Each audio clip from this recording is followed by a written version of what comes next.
Yasan abetena sibio di agudie won sama yaboa no yemam ne nkofo akroso eba ebo dumienu an ebe pede mu ne yawuram ewo ankrane akofa awia prem to breka se bonde free Sompa 106.5 de abramunsam ne mo na no pai ya betena se ya de ba ebe kwa mo ne UEFA Champions League second leg of the quarter finals anura I was 2 games about when na dwe another 2 games sign out of form ya de some ebeba I would jumedie so ahead of our games eba so enana dwi ensembe and a managers edema teams so mu besi aka na dwi ni mu players no e kan edefas how matches no ni na no ya boa no aideba I would jumedie so ne nsama odo pi and ya boa no aidi free amano ne eba enye agrokra and then pass ye bebe fie Ghana Premier League matches ebe koso ne games eba so ne ni na no ya de ho nsensem abeba Santi Koroko wo enya awuram ewon kran ze wo mu ene Accra Lions match ne beba so ni na won sam ye de ba to fo ka wuram odoma wo mu ene aduana SARS game ni na won sam any other games eba so ne ze ensama odwa ze won setimi kan ni na no ya boa no aideba ewo dwumade sinsam bai ana GFA boss event ze ket okrakudi tudwa sansam ni na no ni afoforo pi an ya boa no aideba ewo dwumade so ya frame Cinco Di Mario obete Philip Kwabena Nkumzanka obete se Prince Nka ewo dwumade so Mr. Work executive producer Orlando de Afisam Debre sansom an ya boss Jeffrey Asari Apostle ha enono pe ya betenasia ya de full time dwumade eba enya agrokra yes ya tenase ya de ensam no eba ma memfonto anim nse o bomo de pa na o de wani akire Tabita clinic ho na bibia e fine e de amount na udu Tabita clinic ade tie ene se yare a o mo de jesu obi age o matum se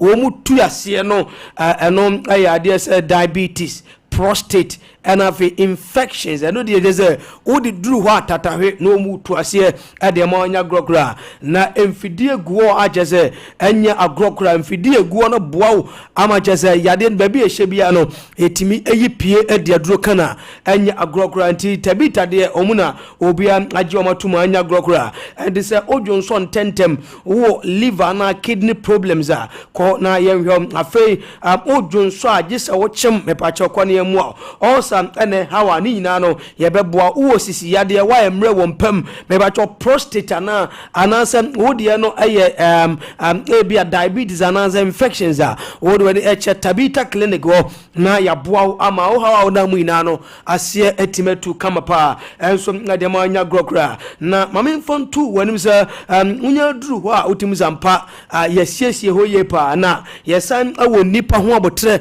ageze ye bo adwuma ye pa nkrani kumasi na ye ho ho wodun kran kumase afa sunyana ne takwani na no wobehu ya kira kwan ho a chese ye bo adwuma ye pa anya grogra baba de nsem obefre 0260196219 0260196219 fra na ya juice na bibia ay kama pa diama anya grogra na shanu so se ye ne ye adwuma anopa no nso kosi anwumre no na ya chese anya grogra ti se na wo yade ni sitibia oba me pacho ye beto ye bo ase pa ne ya hwe kama pa na bibia no enso ngatima e fine adiama nti wo hawa wonnam yade ya titi wina no woni ba bia ko se tabita clinic go ena so odu ani kire na ye boa na hutimi to kama pa na mami fontu woni se 21st clinic omum na expert initiative ajezo mu no eba no se sciatica dia Ghana ha ebibrem ha ne jeze wiase afa na ina no obi age ngomu atum na san sciatica no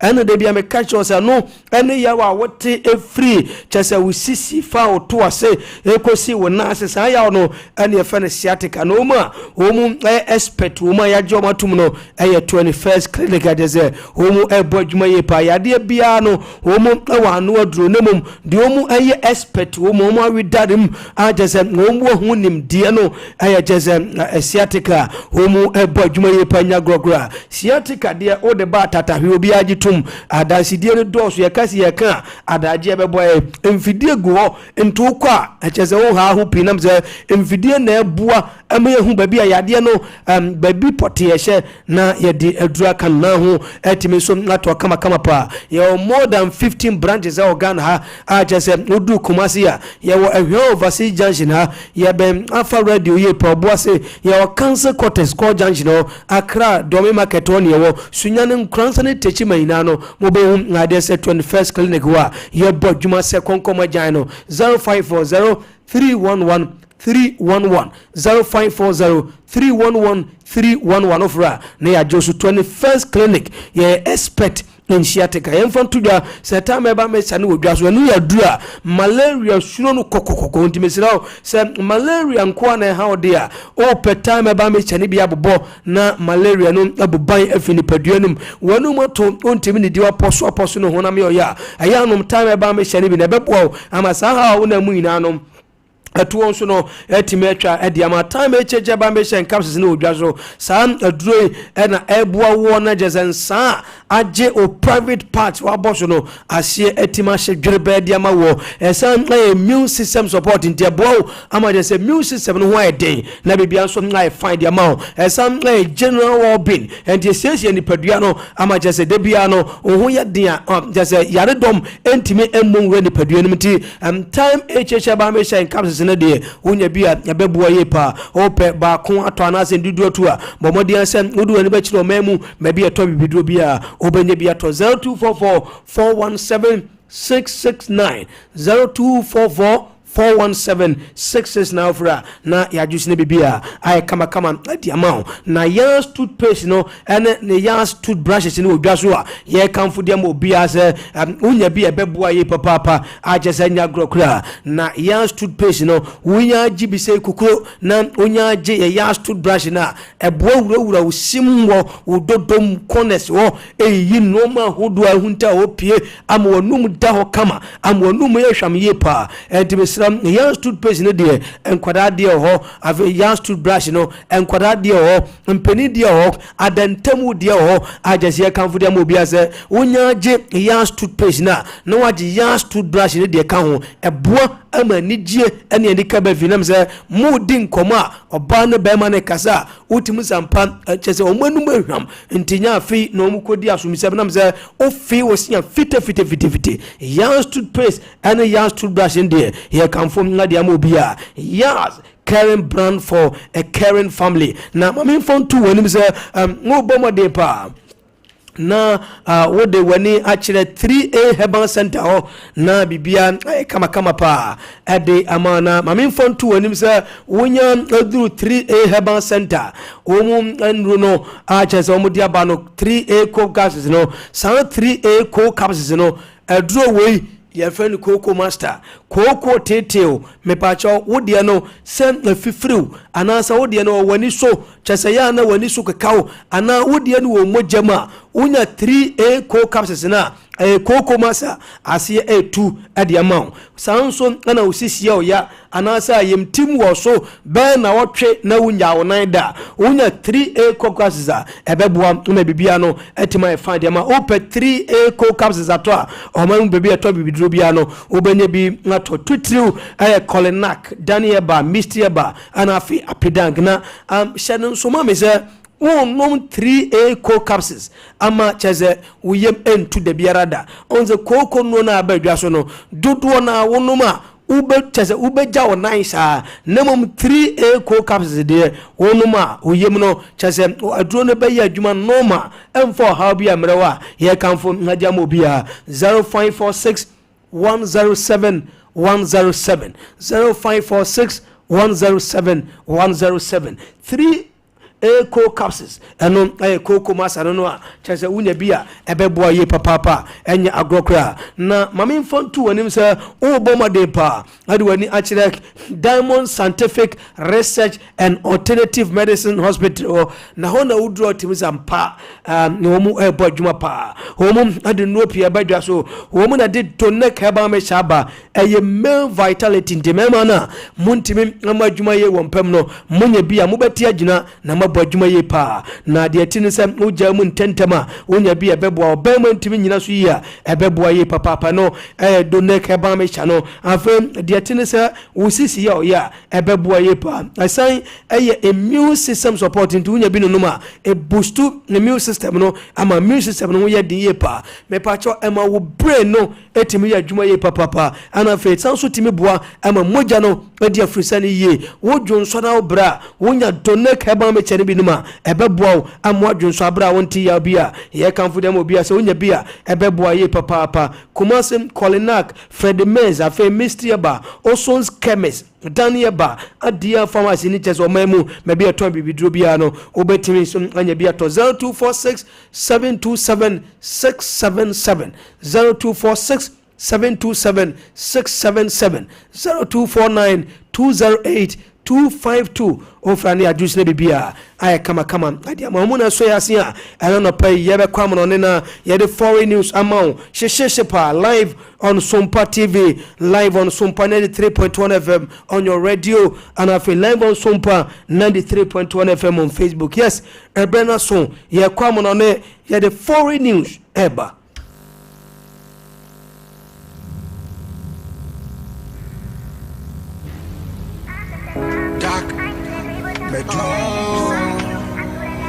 Yeah. Dudes. Oh, yeah. Oh. Yeah, man. Oh, yeah. Million cases, million smiles. Whether good or bad, I don't want to take sides. Fly over many, you should I stick high. Many girls, now the blessing raise high. Lord, I they beg, I they need a safe flight. Skank over them, no, they need a waste time. No, yeah, we can't lose. Just somebody say we can't lose. Even if we do where we fail, we not go stop today. Yes, we go do again. Call on my neck as we go again. Yes, for the pain we gain. Looking at me, how you go see this rage. Oh Lord, Father God, your blessings, give it to me more for some grace. No be only me with the faces. Oh Lord, I need your mercies. The things I do, I regret it. Now I dey wait on your blessings. Yes, several so ya kwamona ni anano pay the foreign news ma ya TF4 live on Sompa TV, live on Sompa 93.1 FM on your radio, live on Sompa 93.1 FM on Facebook camera so ya kom ngamana ni latest ni no enso ngafre ha ba ya chance ya na ya chance ya the free UEFA Champions League no za eno two games e course ni no round for do bet media to so tempa so dem nam za o kom Villa Park o ana Aston Villa team no enso ngaba mode achi Paris Saint-Germain team no so academy ensa ama Paris Saint-Germain team no so ngati academy no pay and what tip off no so me de mouse and this Paris Saint-Germain team no so nganya qualify 5-4 on aggregate and for Paris Saint-Germain team no almost so nganya qualify de won pina no so ngade mo e wo jumede so other game no so ngati me cause de tie so ne sa wura mo signal iduna and Borussia Dortmund team no almost so ngati na fie signal iduna so ngati football club Barcelona so academy ensa so ngama bonsa team no so ngati kanaba ko de won sam no so ngama wonam se first lega so ngato dwa abra bonsa so ngati Dortmund team no so makanama akoma akona ya almost ngati wanti de tie so ngana se 5-3 on aggregate no there's a bonsa so nganya qualify o mawuram semi finals de won seminar no so ngama mo jumedi so adi na no so ngadi to jantwanwa there's a UEFA Champions League no second leg of the quarter finals and de tie so ngana se nya two teams ngamo so team qualify o mawuram o semis no Paris Saint-Germain and for Barcelona no pay ya de some ngama mo jumedi so ani na no so ngadi to dwa mami fon to dwa se ene anadwe owuram awa ya de sempo no Giuseppe Meazza San Siro and Inter Milan team no betna no money bamu team no so ngadi boni first lega and so ngakoso awa Alliance Arena de tie so ngane se Inter team no kwawe kwase Bayern team no 2-1 enya gro kwa de won sam no so ngama manana dwe owuram no San Siro de tie so ngane se Slovenian referee ye fone se Slavko Vinčić no and ba di sa game and betu so nganya koso elsewhere Santiago Bernabeu and Real Madrid team no betna no so ngaton sa adia fra Arsenal first leg to dwa Emirates de tie ngane sa Arsenal team no so ngase academy sa ade sa Madrid team no so ngantimanti referee ye fone se François Letezier and di sa game and betu to dwa bra ade sa Madrid team no so ngane Arsenal aba ade sa Arsenal no so ngamamo jumedi so ani na no so ngadi eba na game ade sa Madrid team no so ngane Arsenal aba anana dwe ana panye fonse Carlo Ancelotti no so ngane manager so ngade ma team fonse Madrid no wadi atuda sa na person na side no team control game no na sa Madrid team control game na goals na be flow yentie Madrid manager fonse Carlo Ancelotti. I don't think so. That of course, to score early is the more important part of the game, but the most important part to have a good control at the game and to try to do your best at the beginning to, as I said, to have a good control of the game, and then when you have a good control of the game, you can score at every minute. Gracias. I don't think so. Yes, and when in some Real Madrid manager for Carlo Ancelotti dia tuja. Hoye ni msem ngana je Madrid team no e betim so na control game sina bia. O betim so na she mo goals so no. E dia ti Arsenal bobo ko no. E so nga dia ba de won sema mamo. Na Jude Bellingham player de Madrid team no. Ana ye busa no say ahead of game money Arsenal e bona nya bia no what say uko social media ni ba bia amanfo pe cancer remontada ina no sam ngo jide posa Madrid team no ebetim so no over 10 score line na o Jude Bellingham watia samban ana o kan adiafa sa remontada no yentie Jude Bellingham week. I've seen a million videos online and made by fans, made by kind of you guys I suppose, and yeah, really motivating stuff. It's a night that's made for Real Madrid, a night that would go down in history, but also be something that people are familiar with around this part of the world. So yeah, hopefully we can add another special night. It's a weird environment at the minute. The last few days, it's like one of the worst results we could possibly imagine away, and for some reason everyone thinks it's nailed on that we'll come back, and it's a nice feeling, I have to say. It means there's a lot of trust in the talent. It means that you're at a club that's unlike no other, the best in the world. That's what it represents and signifies to me. So yeah, there's a pressure that comes along with that for sure, and we'll want to deliver on what everyone thinks that we can come. Yes, I know, and in some Rema de Midfield, friend said, Julie Belliam did to be an pay. You don't want some Namam which made in so. None in Comodian or did to just a Nanua. Woman and Arsenal ball last week, Tuesday. Ama declares a free kick community to watch them. I say, Yamian in Ukraine now, or Nimse, Abraham Jefferson declares everything me at the sound 2 free kicks not to attempt them. Say, Omo national team camp Ukraina. As declares no free kicks no unta. Who said, "Oh, Bobby, Yentia Jude Bellingham on a branch of Declan Rice." I knew he could take with the quality they had. I think the free kicks were surprising. I've not seen Deck do that before, to be fair. I knew he could take set pieces really well, the corners and stuff, but I'd never seen him do that with the free kicks. So fair play to him. That was probably the only thing, though. Really, we knew they were a really good team. The quality they had, I think the free kicks were surprising. Yes, I know, and in some Jules Bellingham did to Janana pay. You don't seminar no Namam which media Swanino. I have built up to the game and Anna Driabaso. I was Santiago Bebon, a Gusu de Winston Pinano, and some Nama which you made so. Michaela Taita, manager, the Arsenal Bobocono, or in some pedia to just and the amount for a caninano, San Beer, a mother Besha, Arsenal Beshanino. On your personal can say game no pitch no so ana a bachelor yentie Arsenal manager for say Mikel Arteta. So something like this, but it doesn't matter. We have to prove it now in this context, and that's the beauty of it. That's the challenge, and that's the great thing about sports. And that we've shown that we are capable of doing it. That has to give us reassurance and confidence that we can do it. And now let's talk on the pitch and do it on the pitch. It's the only thing that matters.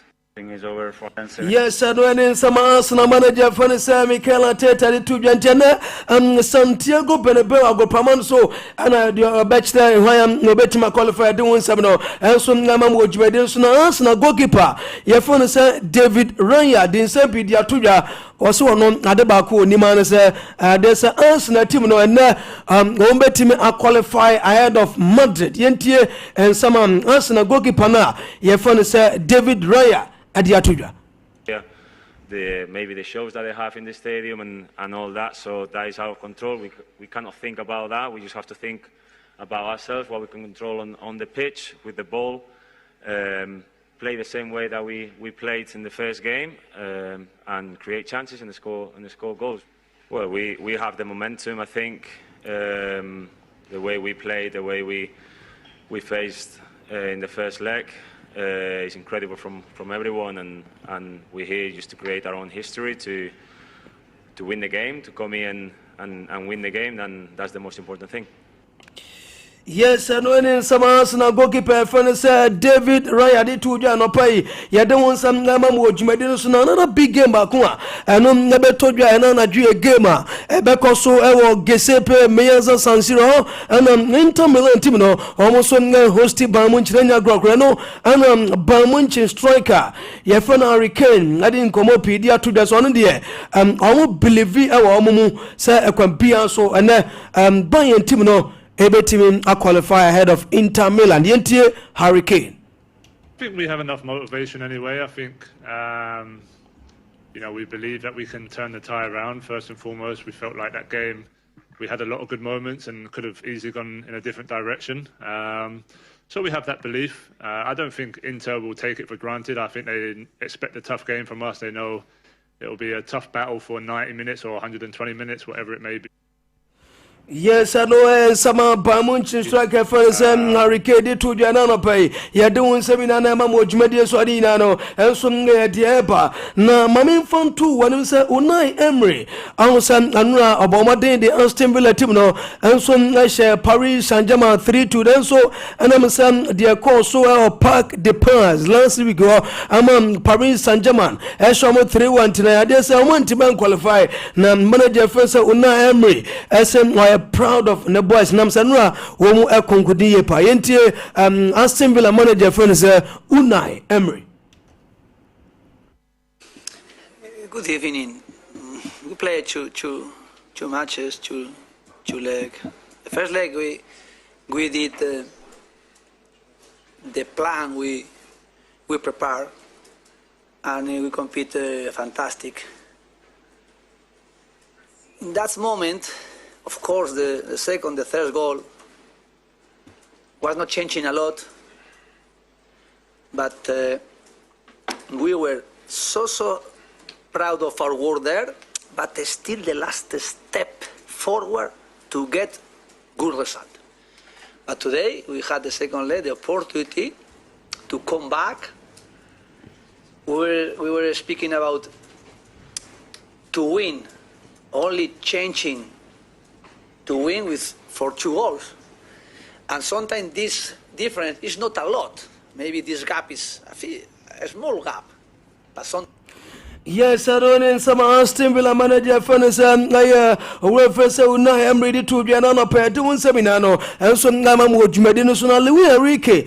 I am manager the Paris Saint-Germain team no di to just honor dear the person can as oh woman as so far pa na adeba ko person can as ombesua bibia free suffering and omo so fire Villa Park or yentie Paris Saint-Germain manager your friend Louis Enrique. But it's with that kind of atmosphere in that stadium, it's always difficult. But I think it's important for us because we can grow up from that suffering, and I don't have to forget that we played in the same way that in Paris, trying to keep the ball, trying to score goals with any speculation. And I think in a team like us, with the young players that we have, I think it's something impressive, and I am very happy. I have to congratulate my players and also the supporters because they are always cheering us. I think yes, I know in some Paris Saint-Germain manager Furnace Louis Enrique de Tuja and I pay doing seminano and some Namamo Jumedia Swarinano and some dear Tuja. I mean, from 2 and it was Udam and Nana G was Santiago Bernabeu say and Omo Stadium Obetimaya and Nana G Abraham run for that the Omo Tiff for no air to Sudia Mam says Yadi Nansa Omo no Jire person and some Omo Stadium more intimidating and your Grocradis and no more way and Timaye Abraham Nomo train Arsenal team and Adri and Tim Nana was Santiago Bernabeu dear Maza just a hobe who I just as Arsenal team no almost not prepare penana pay ya don't want some Namamo Jumedia Swanina no and some idea to you don't want some no and some Namamo na Abrante phone so Guransi or no a striker not the more Borussia Dortmund team no I say and now about modern hat trick and some not the team minimum and yet enough for man to qualify me can say the last 14 games a what team of 13 goals and what team some nasha and what UEFA Champions League Brentiano who Champions League in Mono and top scorer doing seminano and some Namam with Jumedia Sonia Grokra no African player in the history of Champions League no I am campaign bako where team nasha 13 goals Abrantia your phone say so Guransi and a team some nice season Bienua African player be Asia kai ewe UEFA Champions League nima onunko atimu som nasha 13 goals da aye so Guransi and atimu sadia na no pai ye de sansam no ensom ngama mo ewe Jumedia Swani na no ensom na die to de won semina no ensom na pa mamin fam to just opinion fan sam Arrigo Saki or your former goalkeeper and also your former manager ensom na de ma AC Milan team no Arrigo Saki siam fam to just and game man abeko so and was Santiago Bernabeu no a game and Mobetima day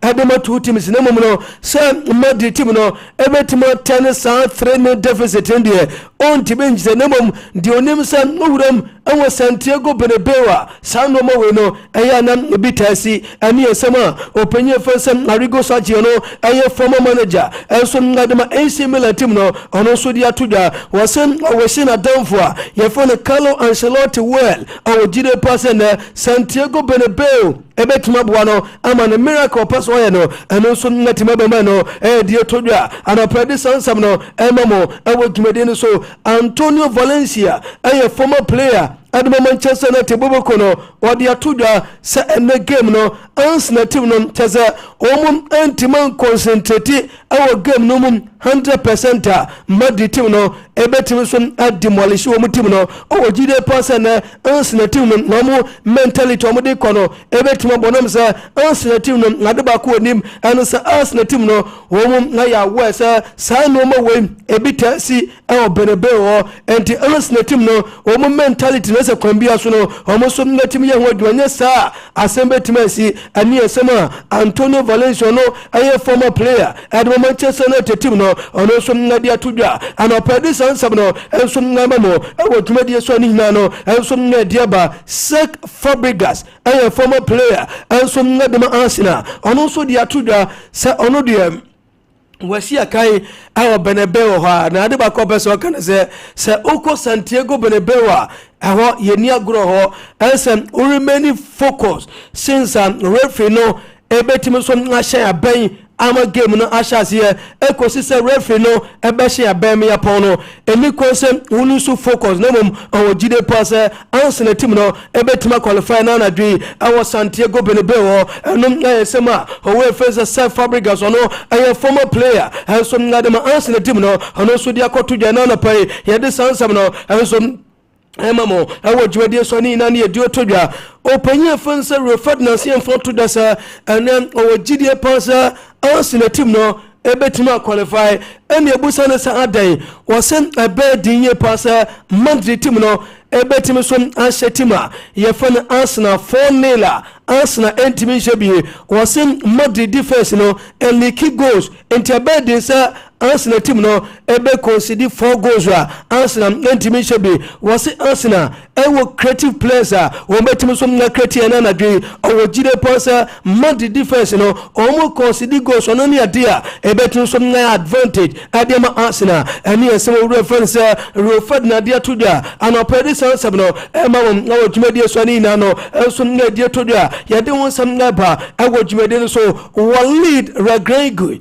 opinum manager adema the Atlas Lions of Morocco wadi atudwa sam na uwuram awo Santiago Bernabeu aye game emobetimi so ngade adema two teams ina enum na esema Morocco manager no adi atudwa wasen ye pusina enum sam na no way miracles bi say etasi awo Santiago Bernabeu nti bia maybe etimi so sibio ani esema Morocco coach na yefensem Walid Regragui no ono so ngadi atudwa anopai yade sansam ngamamo awo dwumede so yebusane sem Kylian Mbappe ane Ousmane Dembele this season no so two players no homu na form pana wen ana ohune sa ogina na so osiam fon tudwa se Ousmane Dembele this season no oye better esem Kylian Mbappe ane na sama Morocco manager no enso history kasia okwa Africa anya this Africa country biano etimi so na ram our the semi-finals of the World Cup da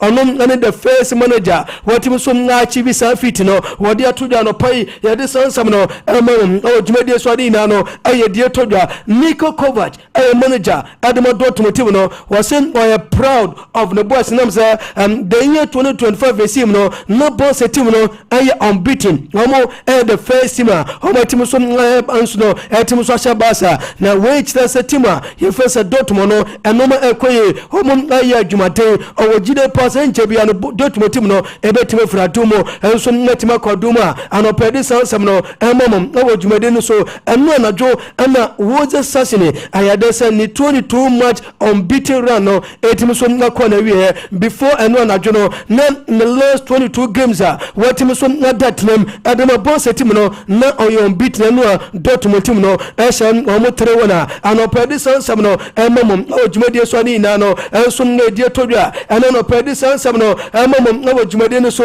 Simeone Inzaghi aye manager adema Inter Milan team no Simeone Inzaghi siem fon tudwa sam eno na duomo game homum ane Bayern ebono aye game emobetima de nam say ohe Vincent Kompany ohe Thomas Muller and for individual players that's a Bayern for no wa ebedin pass there's some game no ubetimin take our neck out I predict say team win and I qualify na ojitu mpasa sa 2-1 away no mkonya against Bayern our first leg no ebetimu so nabo entertainment no no omu enye swollen headed as entertainment no etimu so nabo and beyond omu limit na ojide pasa and kwambia so no entertainment no as omu sutimi qualify anu nga sama openye fone simple no adesem onu ya manager enso ngada Inter Milan team no no enso ngadi atujana na pai yɛde sansama di mamo ɛwɔ dwumadie so ne nyinaa no ɛnso na deɛ ba Simeone Inzaghi sie mfonto de sɛ na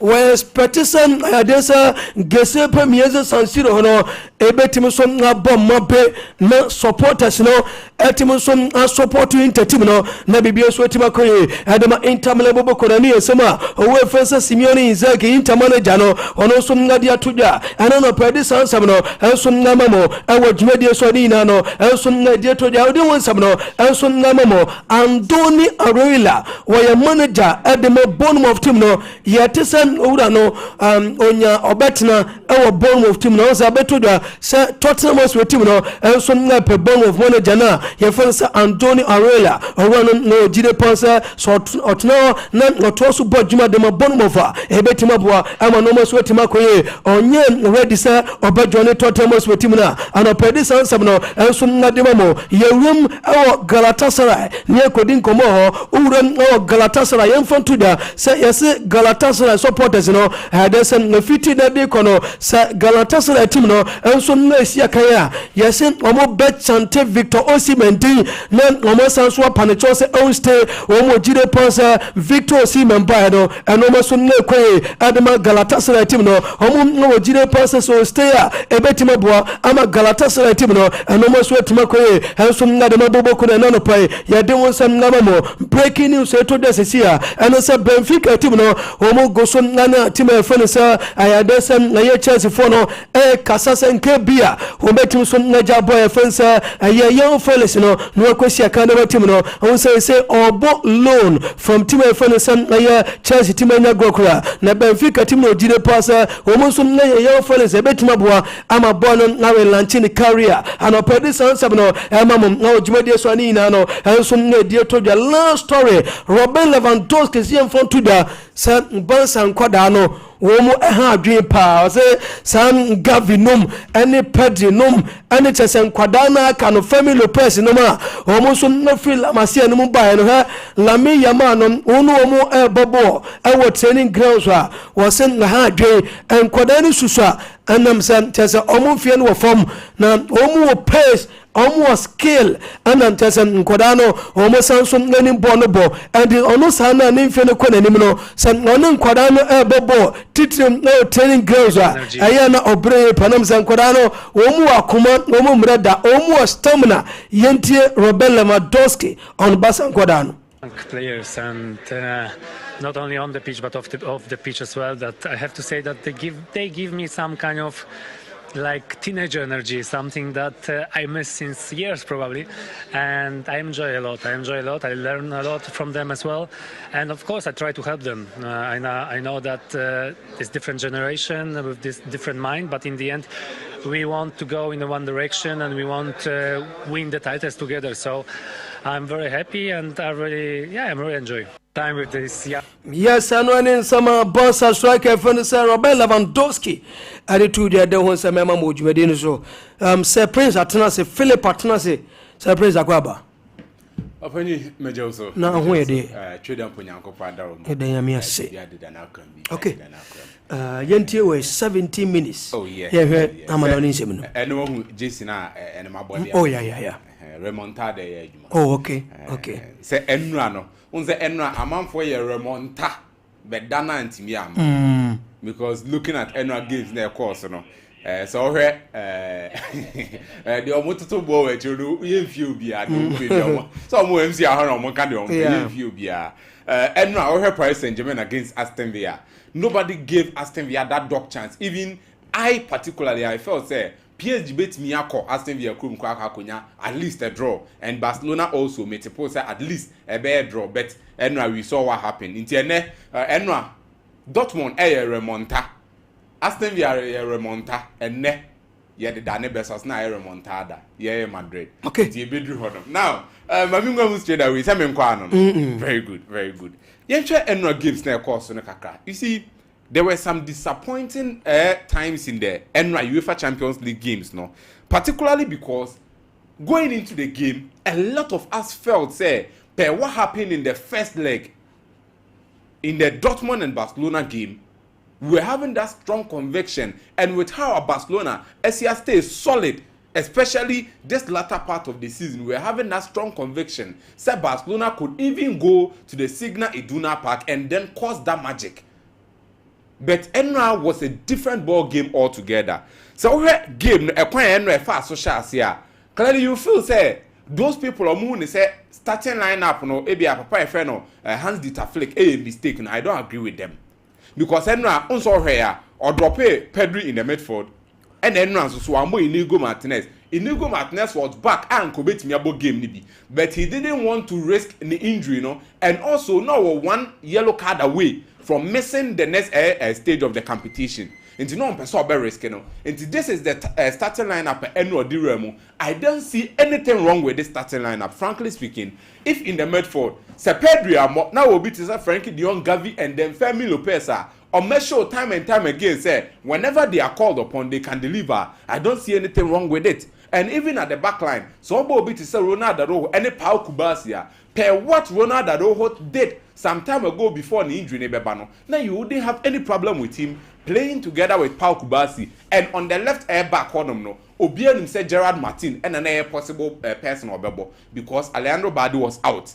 And we didn't expect say papa friend Abia Hans Dieter Flick ebe risky say be Eric Garcia be ko Julius Kunde be ko anasa or tweaky that taxes meanwhile no or Gerard Martin or do say or shedanye a basa carved material, but at this point in time not only the only option Barcelona into the first 11 no they shall send there. I have no fuss about it. People felt say and no go into the game with the mentality as we near we. It is true. We are there 4-0. Come on, everything Bia will feel say, ye neighbor points you other that. It is that a matter of time. Say about 90 minutes, we near the other leg na kwaka home. And going into the game, na may be good with the lineup. But the whole problem is this. I am starting to believe this. There are some key players in there. Hans Dieter Flick set up. Any point in time, or we are missing no, some sort of a loophole and that's a weakness being the Barcelona team. It started with Lamine Yamal. So Bekaya at the early stages of the competition and I said of this season, no, Lamine Yamal was so key to the team that only team ni more na omo bro anymore. Do say Lewandowski goes never ba ubenyo bit say Rafinha and so creating there, but yesterday na no mo elake some bite be we anymore.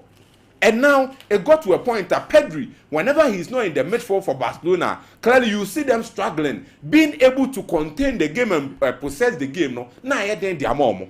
And at the back, everyone was thinking, Pau Kubasi na Basa Chionum de Jinaneso, the young 17-year boy on the Jinaneso. But time and time again, Mr. Diadidi, I feel saying Pau Kubasi. Everyone should sit down, try to analyze this thing with me. It is not Pau Kubasi making Inigo Martinez better, and I said making the backline of Barca better, but it is Inigo Martinez making all these young boys better. Time and time again, this thing is showing. Mami Inigo Martinez na mindi no honkomo ketwebi nchira o. Ni video na me de ma no. Fama me na mindi no honkomo ketwebi.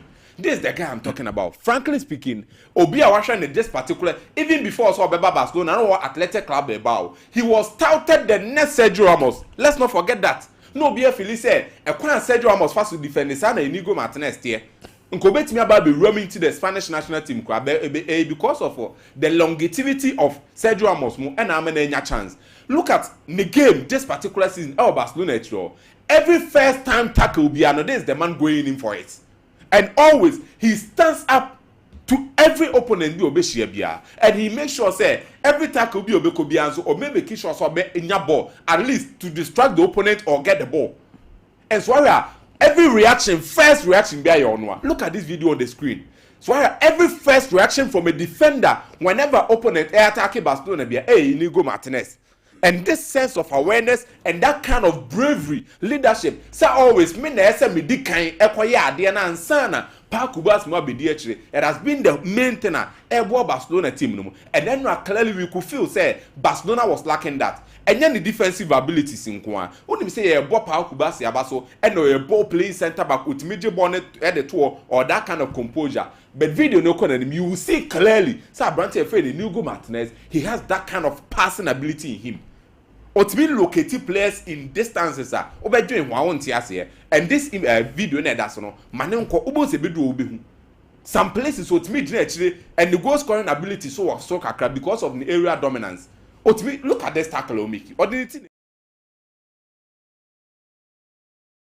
for me ball, and this has been something or the Barcelona this particular season Maya so solid at the back. Now the pass is neighbor, but this was Nigo or share the era abilities the Nyame Kwan and we've all been witnessing it. The era durability very, very clear for everyone to know. But aside that, Osawa that kind of passing ability, look at him. We a short or ball corner him know when he's attacking as a centre back. Anytime you obey 18 balls mubia or make sure so opponents will better no. Now look at the passing ability. This was the game Madrid and Barcelona boy. And look at the pass of the Rafinha. So I that last goal on Lucas Vazquez. Look at the pass. Inigo Martinez na yes ejuma with you. But it seems like I say most of the times here you Paul Kubasi ni more. But clearly time and time again 1, 2, 3, 4 games via you feel say whenever Inigo Martinez is down or out of the game Barcelona for bro met you on kakra the sense of awareness of Paul Kubasi I'm not doubting it but that kind of leadership abilities Inigo Martinez the more Enra Abrante Ronaldo Araujo he was very very abysmal in the game terrible Untimi sustaining that kind of system and the player Papa Efeno Hans Dieter Flick Edema Barcelona no Enra clearly you could feel say na Oshiva Kubasi Jebo no nya abotre the ball netwo no pass it but the moment the ball comes to Ronaldo Araujo now feel say as open tema you ball netwo and look at the last goal the ma Seu Guasi Enra senka Barcelona etwa so Emma Dortmund to me the ball neko extra time the main blame would have gone to Abrante Ronaldo Araujo. Meanwhile Enra on the main player now so leading with that kind of leadership example no. But when to me I say no. So clearly I feel said there's some place in the Barcelona setup Omundi Honoma Barcelona for bread but with all these things they more prepare for Niko Kovac and then the boys number so Enra Dortmund gave Barcelona a tough time because Medical highlighted on some players I know Muniho Barcelona but yet those players are be shame and yeah at the end say you that kind of huge gap with a performance drop because Ronaldo Araujo Gavi no be replace Pedri be to say FM Lopez no mushemu de madani you shouldn't be having any problem drama team about the Leandro Badia but Enra Boboko from Borussia Dortmund made sure said they will be attacking Barcelona from the first minute to the last minute. And they didn't give them that kind of breathing space. I was thinking, said the three back, Nibe expose Dortmund at the back, leaving spaces for Lamine Yamal and then Rafinha to attack. But then Lamine Yamal had an off day. He wasn't given the chance to play. Rafinha clearly, or touch balls, be enough Felisa said, the touches and go correct for him, especially in the first half. Okay. So Yemo Boboko from Dortmund Abaso, they were able to do something in front of their fans, but it wasn't enough. Now, you're trying the big game, no? Open oh yeah, stories now about him. Yeah. Dortmund this particular season and shiny baby. I'm talking about the team particularly. But when Seu Guasi the performance domestically and the UEFA Champions. Look at the number of goals. I was just 13 goals to get in the UEFA Champions League. Playing not for a bigger club. No disrespect to Dortmund. But Uncle Bibesha 13 goals are normally dream Barcelona, Madrid, Bayern Munich, big teams. No, but for Dortmund, for a player to get this number of goals, no, frankly speaking, very good. And he's an African. Very, very good from Guinea. The performance from last season from Stuttgart, the Ababi Pimo has said clearly you feel say will live up to the Bailey, in a way. And congratulations to him. But baby, they were free more. I don't think so. Beat me go king because Lewandowski, Rafinha, they are still in there. Into beat me more goals than him. But congratulations to him. I want home with I will try something as a striker. Now, you were in the game anymore. But after the game, no Barcelona players no comment, Vini or coach comment, nan person me nyehwe, but I'm running mama kwan. Almost show that kind of big club mentality, especially so when someone Hans Dieter Flick kaya or say Hans Dieter Flick asem na mekoti.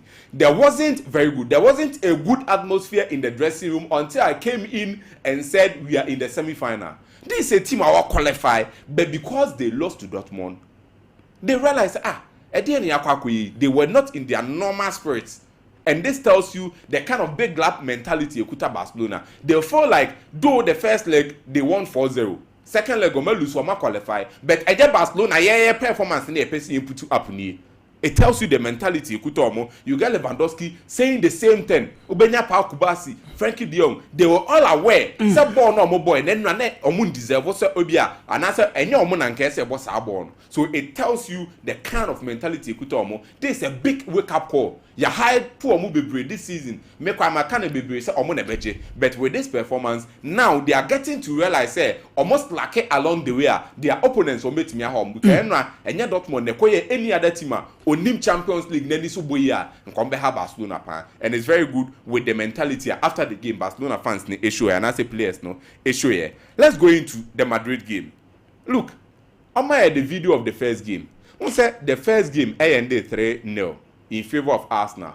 Personally, me. First 2 goals was set pieces. And on say no clearly on share the team play work bia and I say more bobo ne dey French as stringing passes dia kwhye.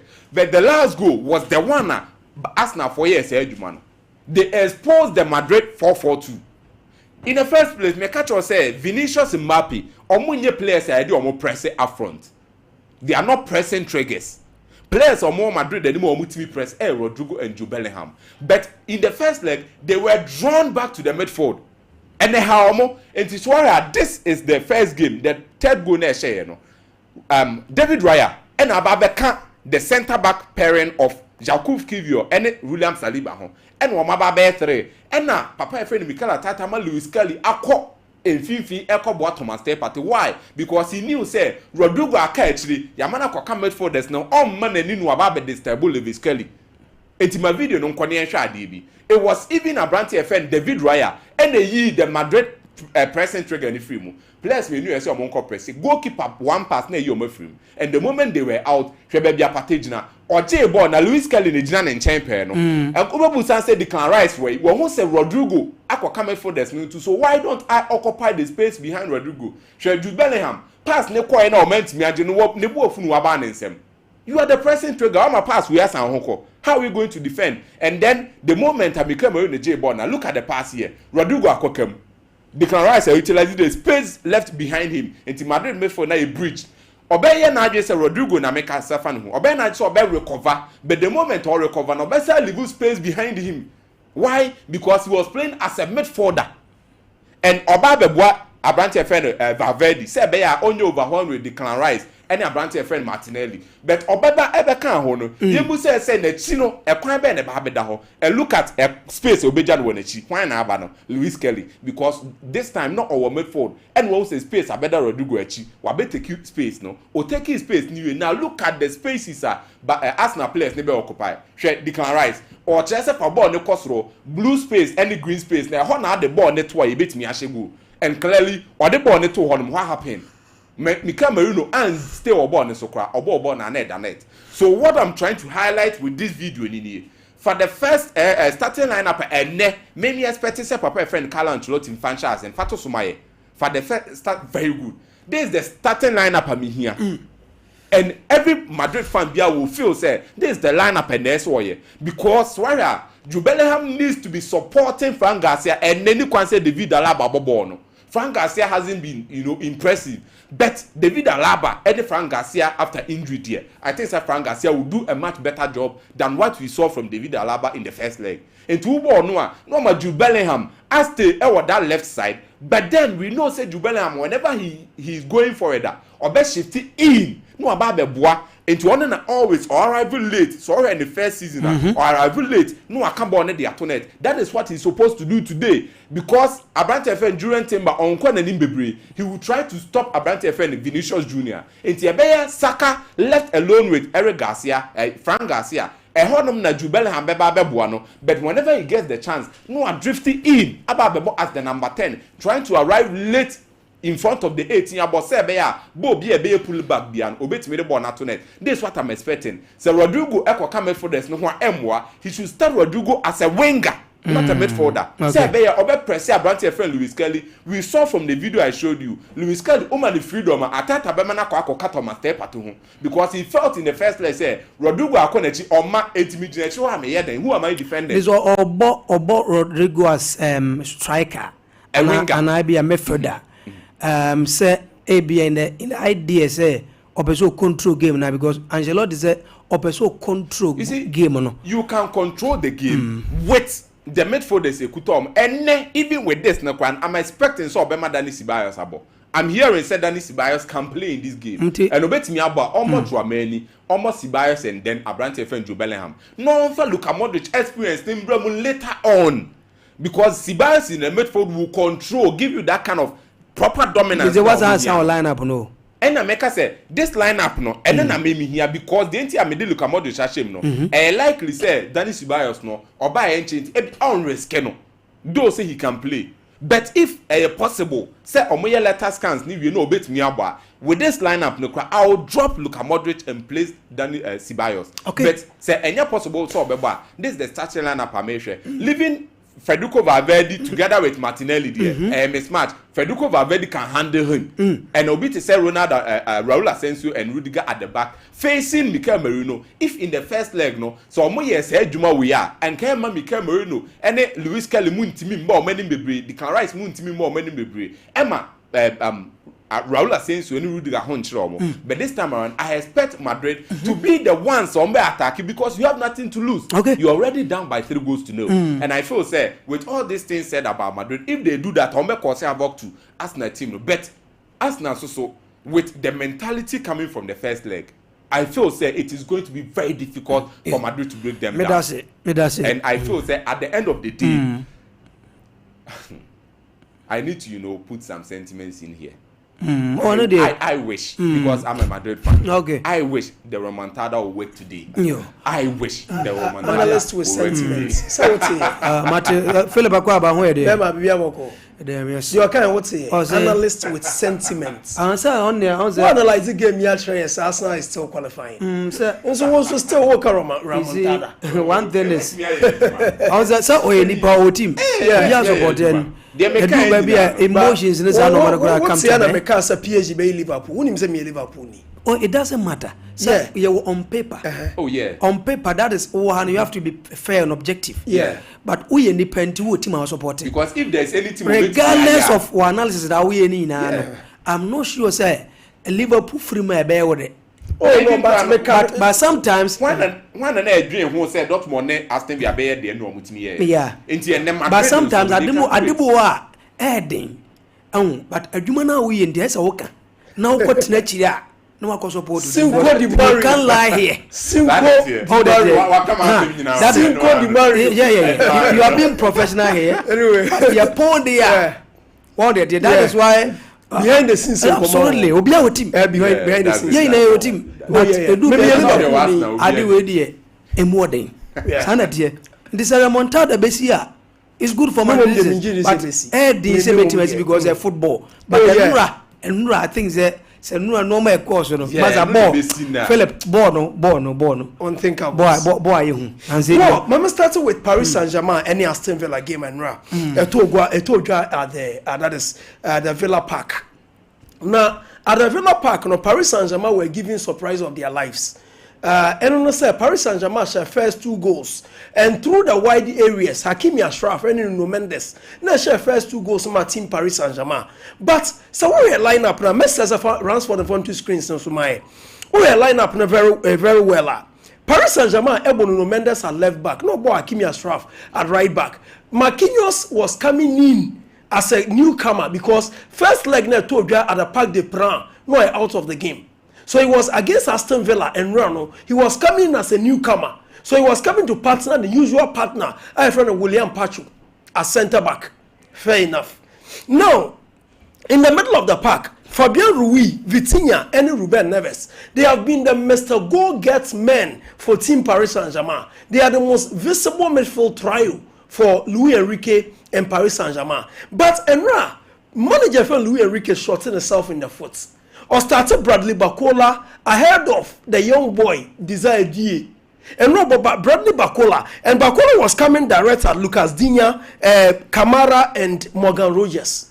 So what for Aston Villa team now? Baby, a Germany now, we are Germany now, the right side of the left side of their defense and to the left side of the attack. Morgan Rogers the most underrated player in the Aston Villa team.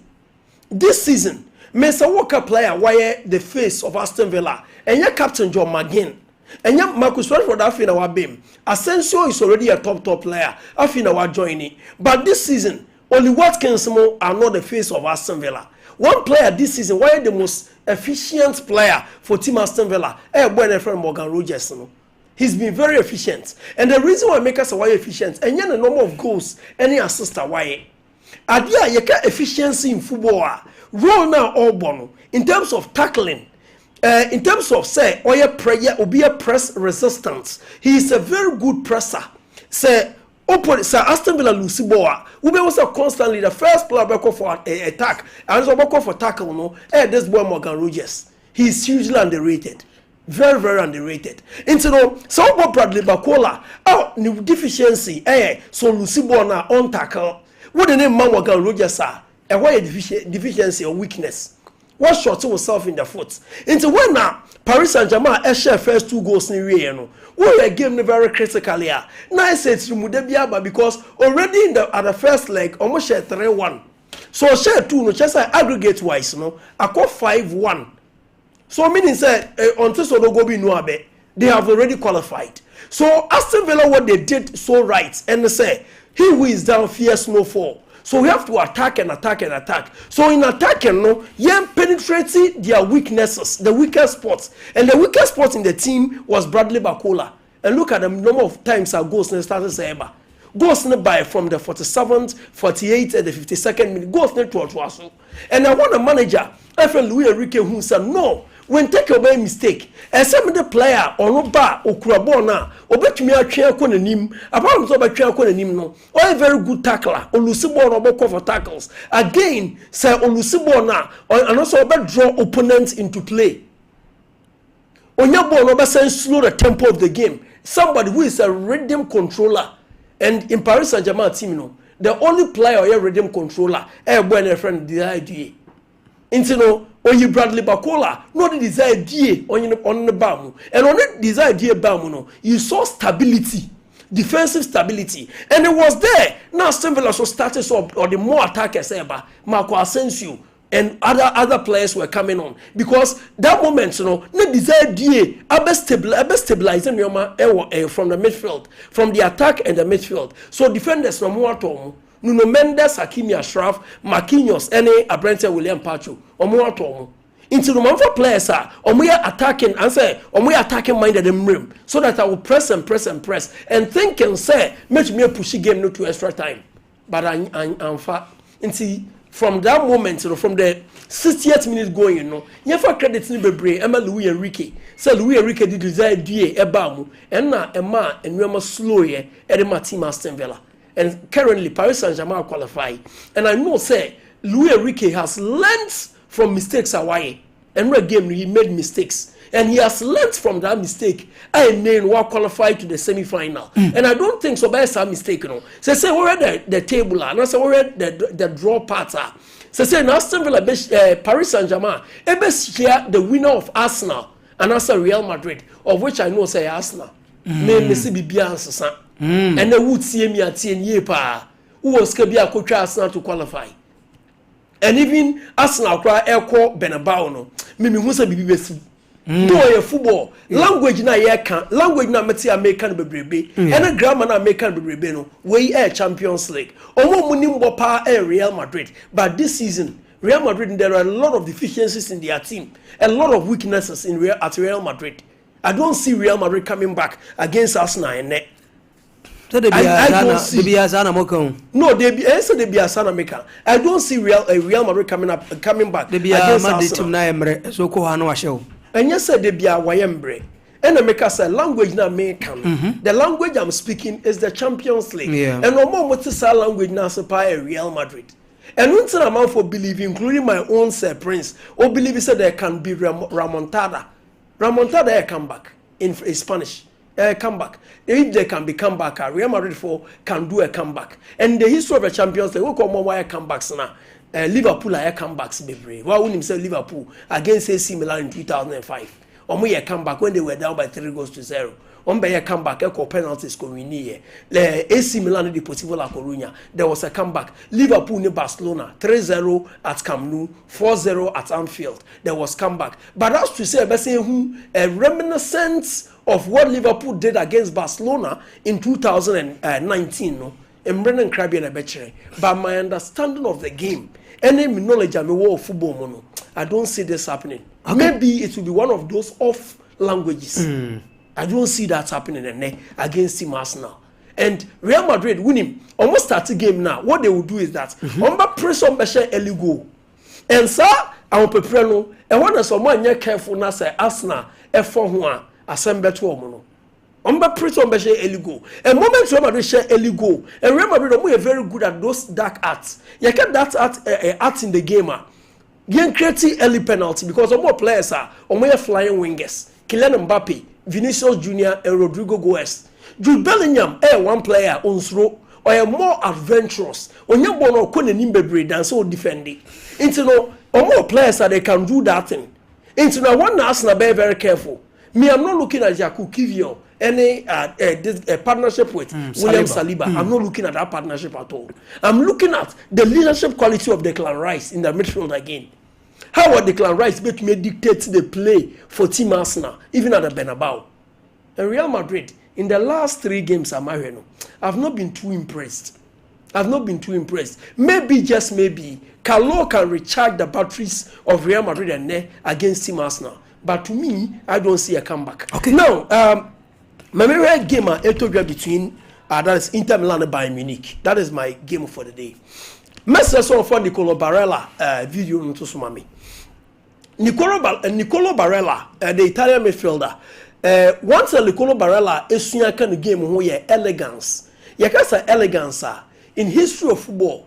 One player who is very good with elegance is Zinedine Zidane. Apart from Zidane, there is no player who is better with elegance than Zidane. Say, yaka elegance na first touch. Born ba how we be born first time. Akwa we was here sad na kan game no. That makes him more or less a complete midfielder. That is Nicolo Barella.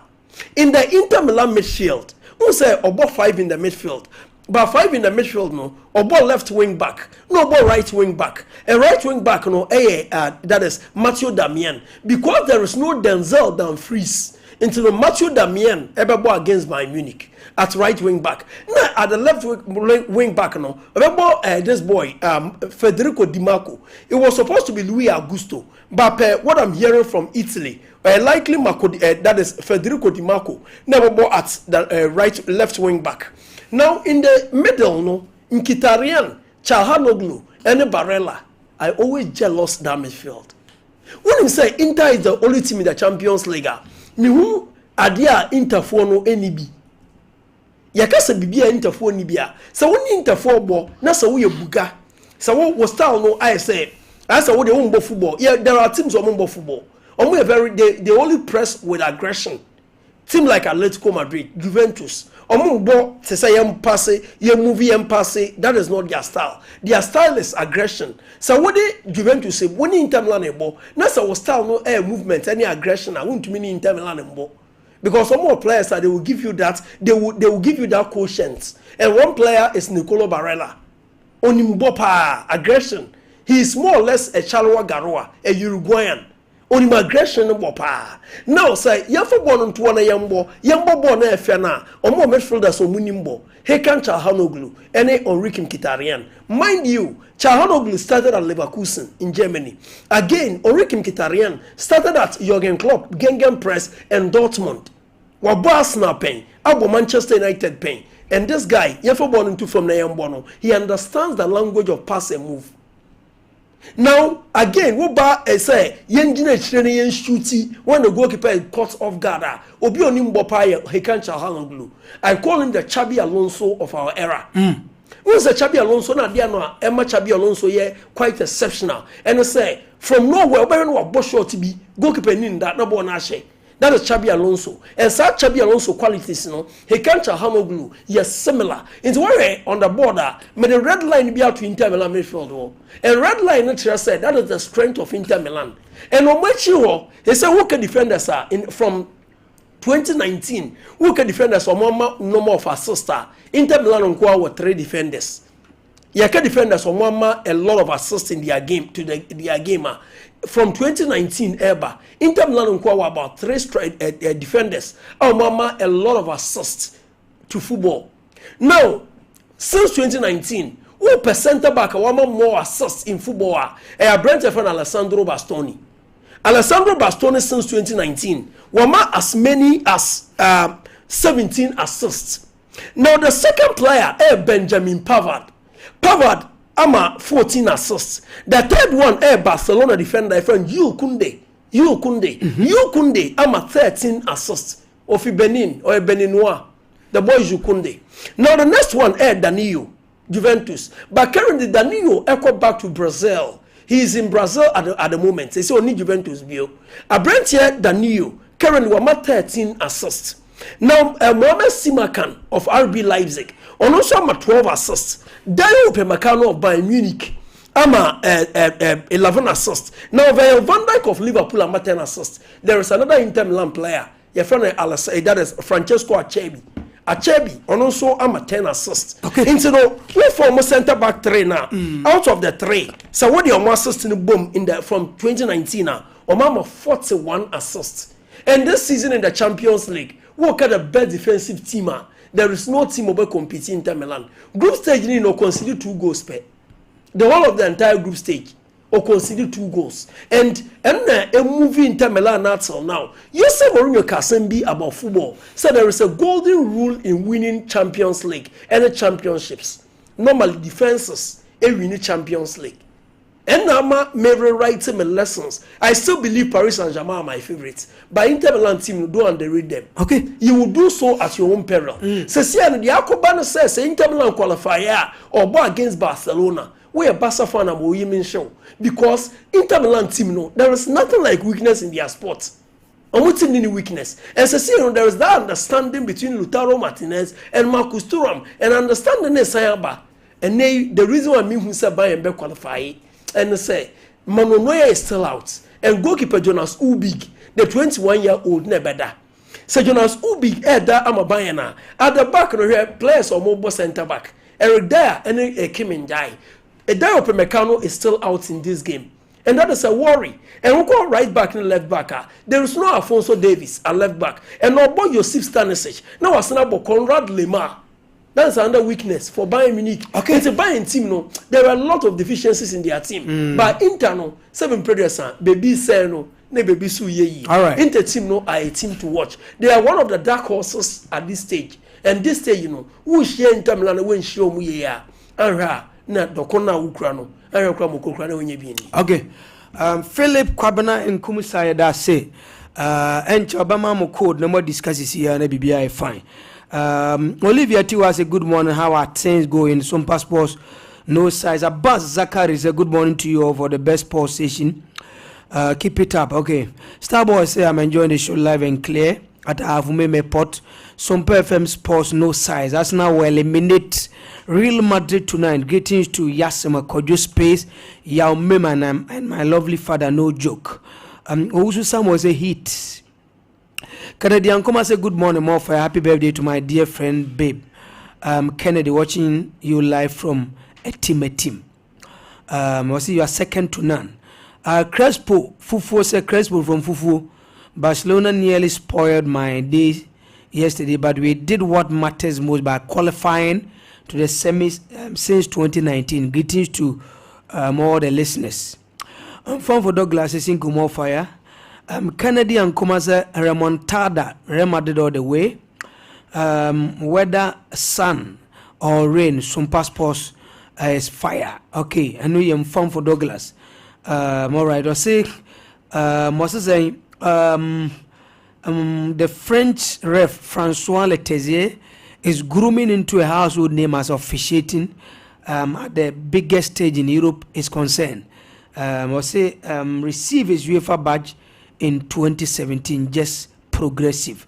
In fun for Douglas in the all right. So Mamin Philip, but full Enzo Fernandez Hala Madrid come back and the 5 emojis a go my.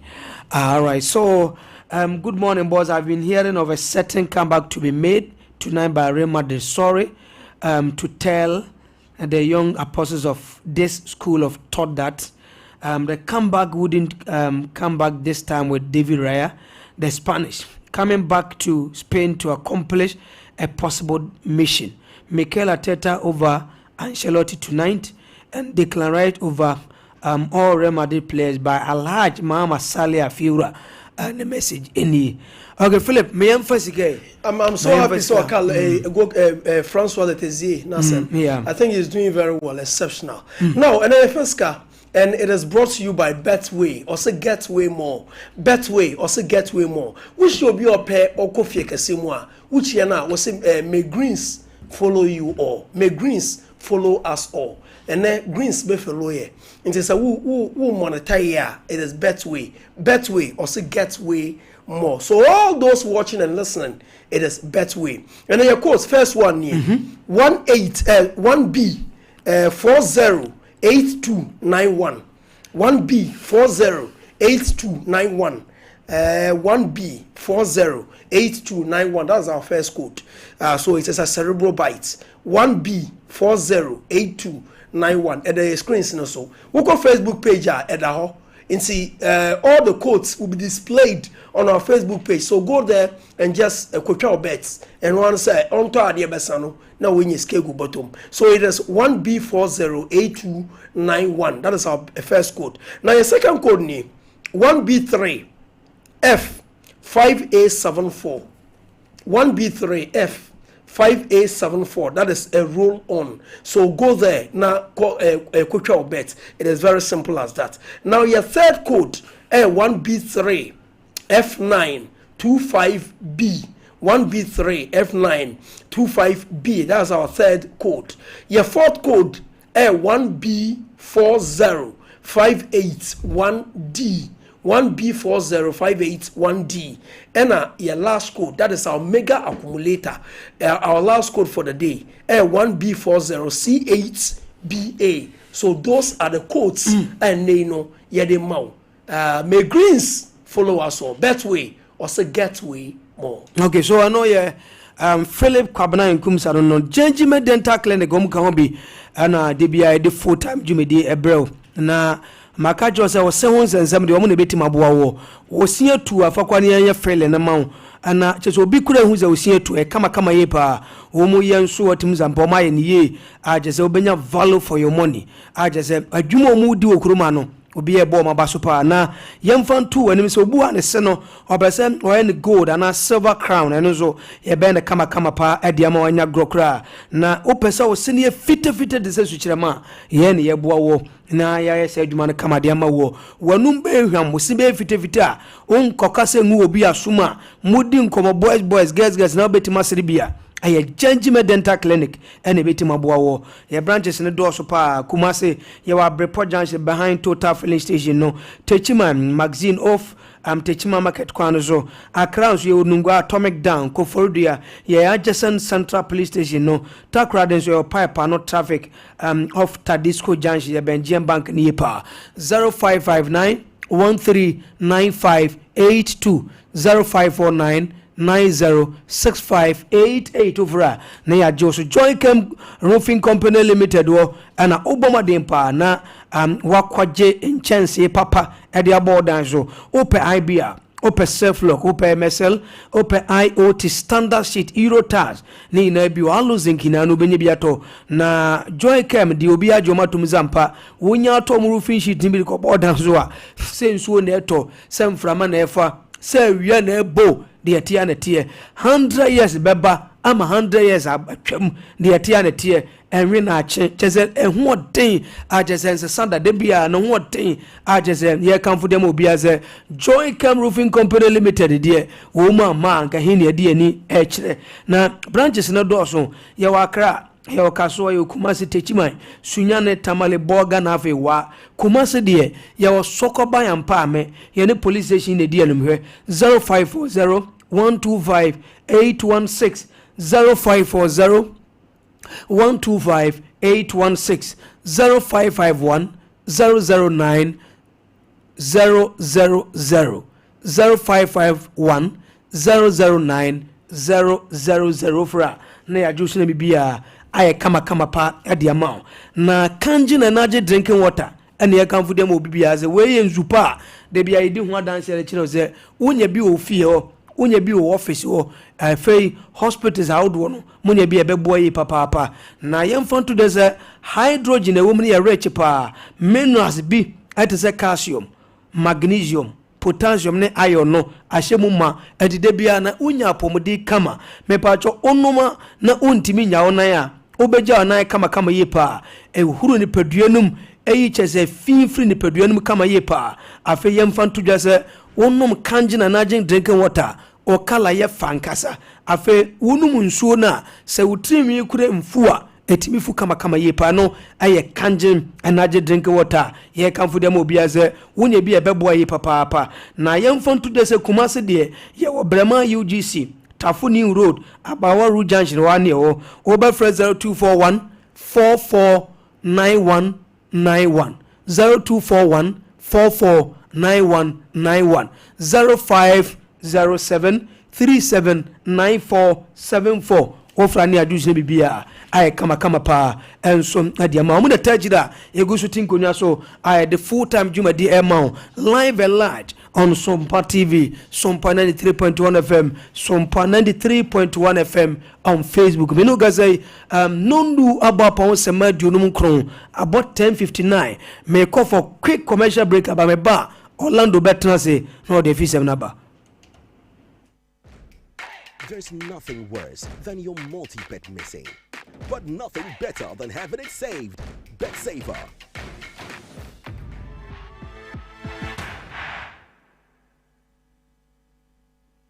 Here's Kwame and Yao. Saved. Bet Saver. Win even if your bet misses.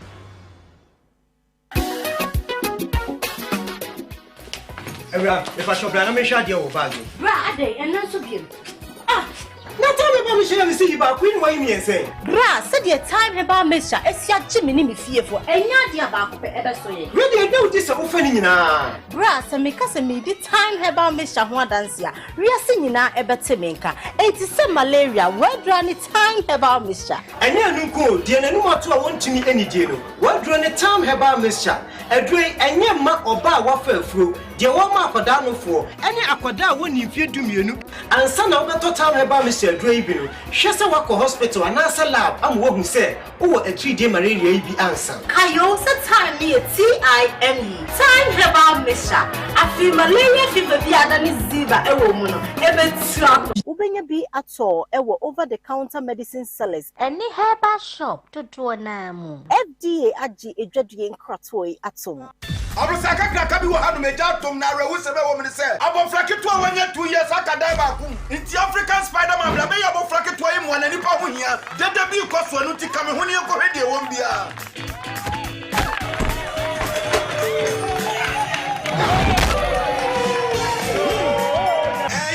Expectation ka African Spider-Man ba be sebo abofrai ba prekupe ne hu African Jack wa ba be sebo abofrai na wo secret kura no anything Imboost herbal mixture and only me secret. Na dia na ye. Na me yetua na ma nkeka e wo fom. Ana police me di ho dan say me say menye na me nson hwe. Na me so hwe no. A boosting immune system ama say me train na mente bre. Me timi di kama. Ama nkeka wodum so ekoso. Me kura so me ta yale ama mai latitude me nya ba ko. Enye je ne koso hwe. Hey, Spider-Man, what are you doing? Fa me kura chen.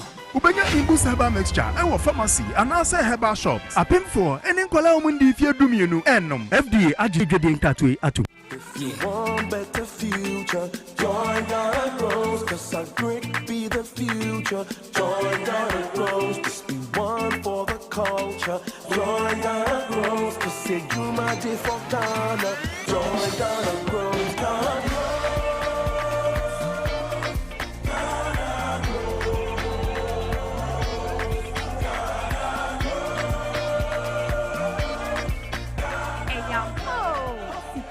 Kuya yomu hekwanya ubefaso nya adwuma ana ati adwuma ku a mfaso waso ewo kuya adwuma mu ene ATVet mu enne ya so anamonne fast sanwo wabusua ene wo mpatemu asetenemu bo star 718 star 50 hash na beka ho sesia Ghana Grows. Stop Day. Ghana Bros Jumedie, Mastercard Foundation, Miss Springboard Roadshow Foundation, Limehouse, Niwa Buafon Debro.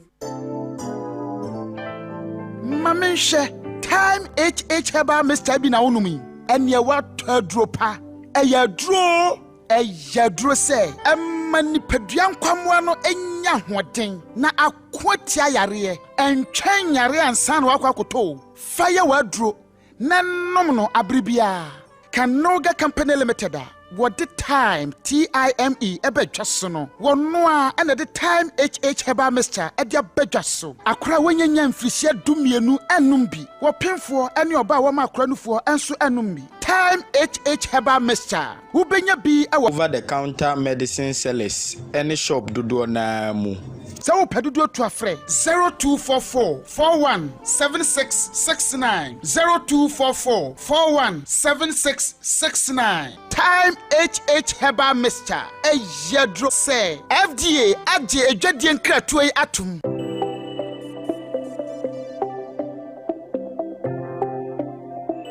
Rise and shine with Yas toothpaste and Yas toothbrush. Start today off right by grabbing your Yas toothbrush and squeeze a refreshing dab of Yas toothpaste on it. With its soft bristles, the Yas toothbrush gently cleans your teeth and gums, giving you a comfortable brushing experience. As you brush, feel the powerful formula of Yas toothpaste working its magic, removing every stain in the cavity and leaving your teeth sparkling and fresh. Plus, Yas toothpaste helps make your teeth whiter and protect your gums, keeping them healthy and strong. Choose from our 3 variant toothpaste: Total Care, Herbal, and Winehead. Make Yas toothpaste and Yas toothbrush a part of your morning routine and start your day with a confident smile. Yas toothpaste and toothbrush, caring brand for caring families. There's nothing worse than your multi-bet missing, but nothing better than having it saved. Bet Saver.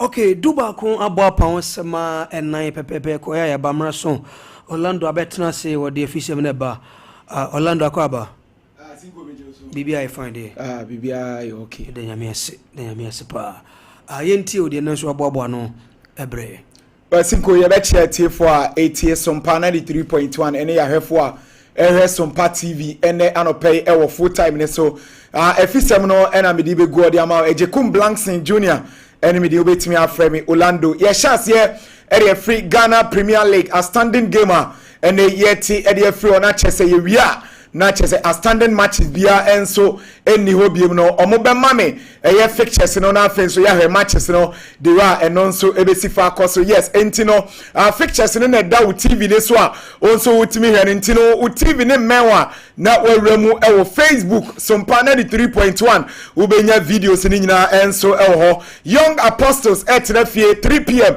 omni brekum Chelsea ena ede ebo ede sanso na Samates ebe tena Century Arena na omni Karela United enso etimi dia boy ni Bechem United enso ewo na nafo subo agi abo no omni Gold Stars ena ede boy ni ba Seke Holy Stars omonso 3 pm omni Vision FC ede win tam so enso ewo Ghana Premier League ni Adriana Stars ewo Nana Adjuma Bedu the first sports stadium no omni Accra House of Folk era ede boy ni na chese midweek no matches na no hye Papa Heart of Lions etna pando awe kame ye team e friend no Mediama era afenso Nations FC enso etna Dr. Kwame Chase Sports Complex na omni Dreams FC enso ede boy ni Accra Lions etifie ene ewo Accra Sports Stadium omonso ene Kumase Asante Kodoko ena ede boy ni matches no ano hye na eye Kodoko fans no ene omoni wa Accra no na omoni sa wo bechem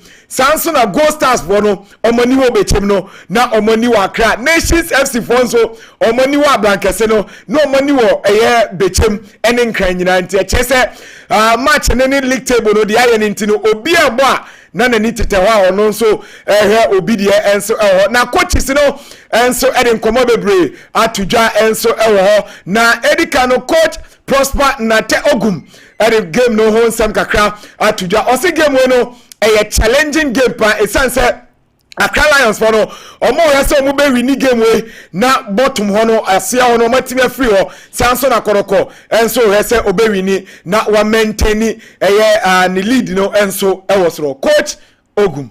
It's a challenge because all over the world it's a challenge when teams are battling relegation and they are playing against teams that are also contending for the title. It's always a challenge because they want to win and get out of relegation. So they come in, they double their effort or they triple their effort physically, mentally.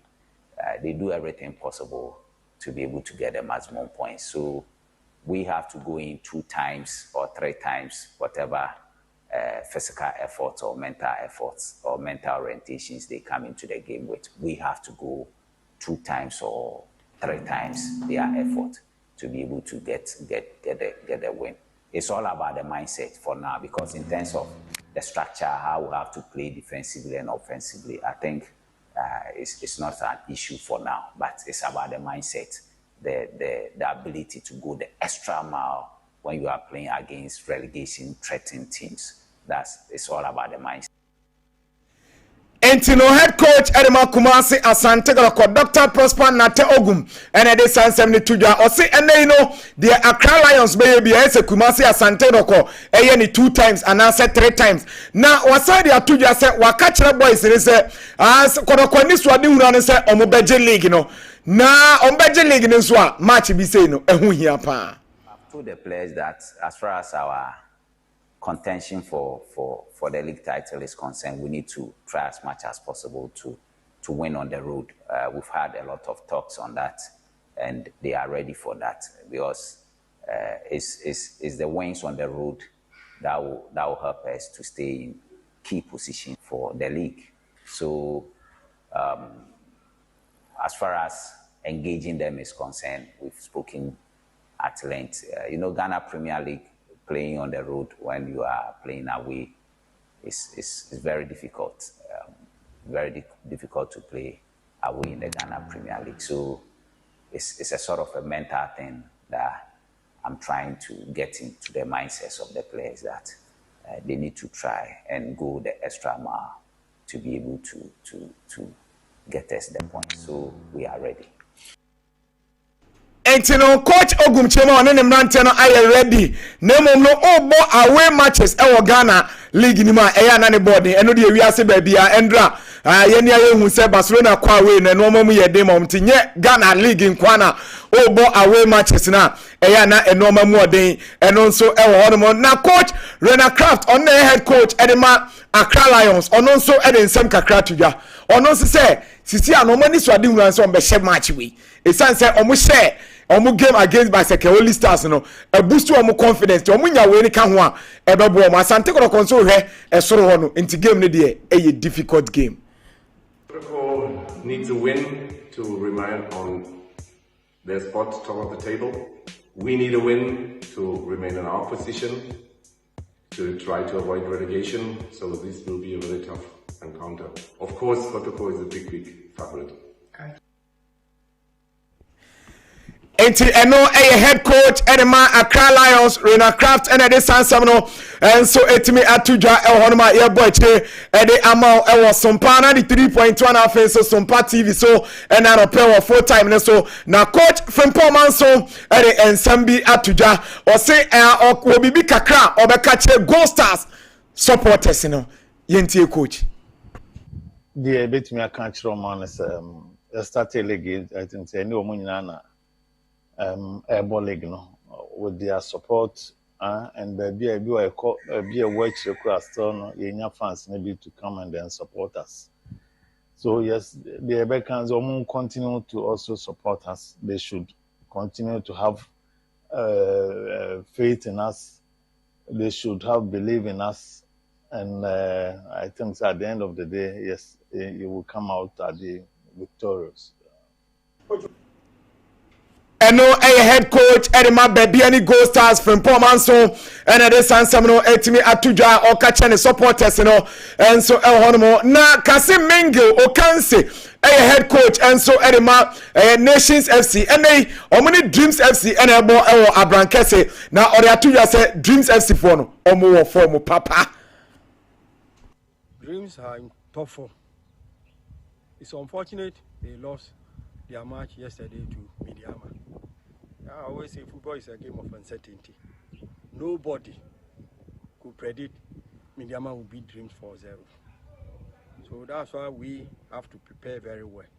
Because they lost that game and they are coming, they want to come and redeem their image. So it's going very, very, very tough.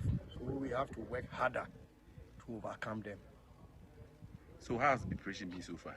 Oh, we are still preparing for the game. This weekend we did not play, but we played some friendly match to see the strength of the team. So. Okay, nti eno head coach Kasim Okanse Mengel Edema Nations FC no de sansam ne tudwa wonim say over the weekend no yebo Ghana Premier League omo game ni nyina ne se na nkomo ne enso atre na ebebo no omo nso agya league ne bon nti no na say omo game no entimi emma so nti friendly match na omo share ya omo nso etimi eboye na de sansam ne tudwa na coach Bashir Effort on the Kuta Heart of Lions team no enso ehormo ono nso ene oni Midiama na ebo 3 p.m. ya ewo pando or the same kakra tudwa or say Heart of Lions there they are on course. Well, we are on course. We just to know those who are feeling some pains, and then we travel almost 13 hours in the night and we reach in the morning. So you have to shake them up and see if there are any problems, we solve them. Fortunately, we don't have serious problems, and so I think we are prepared. Tomorrow we'll have our last training session, and then we'll be ready for the match. Head coach Edema Heart of Lions Bashir Ford and Edison Seminole and so Etuja. Now coach Ano Walker, technical director Edema Tima, your friend Vision and Sam Kakra and so Atuja or say a promo to Ghana League no next season as a promo to the part because this season no amount from patronizing league no crack.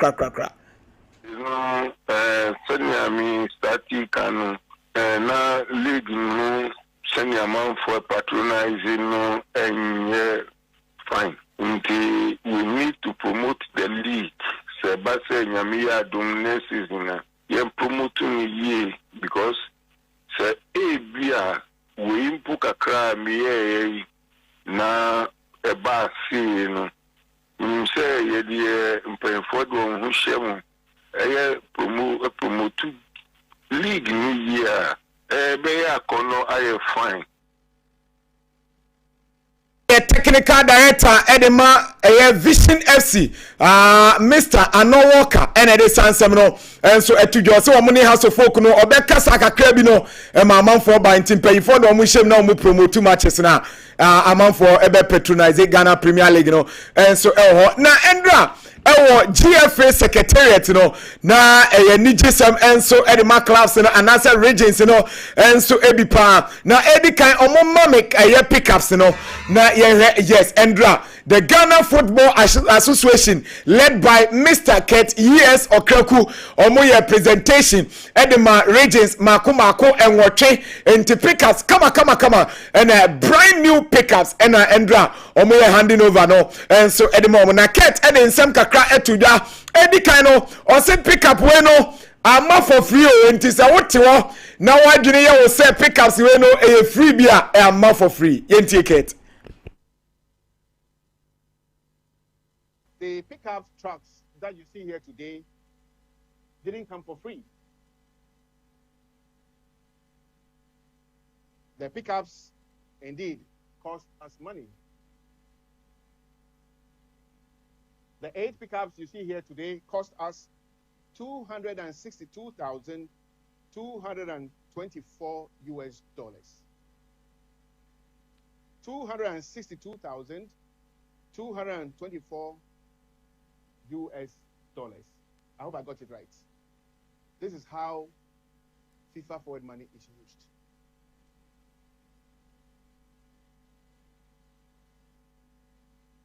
President Mr. Ket Okraku and the San Sabine Etujano Entino $262,224 na buy no all the quantities kanima na chese 5 yen na 40 billion. Titiscano 40 billion. Okay. 40 billion. And on the top 8 pickups now on the ama regional 8 regional association. Now we no the two just say na and central for mo kasado and na FIFA forward money e ba no ye hu de dey o si FIFA forward money e ma for free. Comes in a straight jacket. FIFA forward money is not used to buy second-hand cars. FIFA forward money is not used to buy hidden mattresses. FIFA forward money is not hidden money. And it's important my colleagues in the media do learn what we mean by FIFA forward money. It's important people learn how to report the truth. I've always said that truth would always win the battle. President Edemane Ghana Football Association or see FIFA forward money yem fan to second hand cars and no ye one FIFA forward money yem fan to top mattress nemo nsantwa for eya mo report no kre no na munyai sa no kre na mo di atete na mo twa no di ogidi se no kre no ebe koso adi nkunim da eno eye Ket Mr. ES Okaku na de San 7 etujaro na okasafa eya de se Upper East omo e picture omo kwaye mo omo no so omo ko region mu no omo hu se FIFA standard pitch bia any Upper East entina so omo di FIFA forward money no e kwaye sa project no. Having really gone through the region, we realized that there was not a single FIFA standard football pitch. Through the support of the ESCO, we applied to FIFA Forward, and FIFA, having gone through all the motions with the Ghana FA, approved the construction of the first ever FIFA standard football pitch in the Upper East region.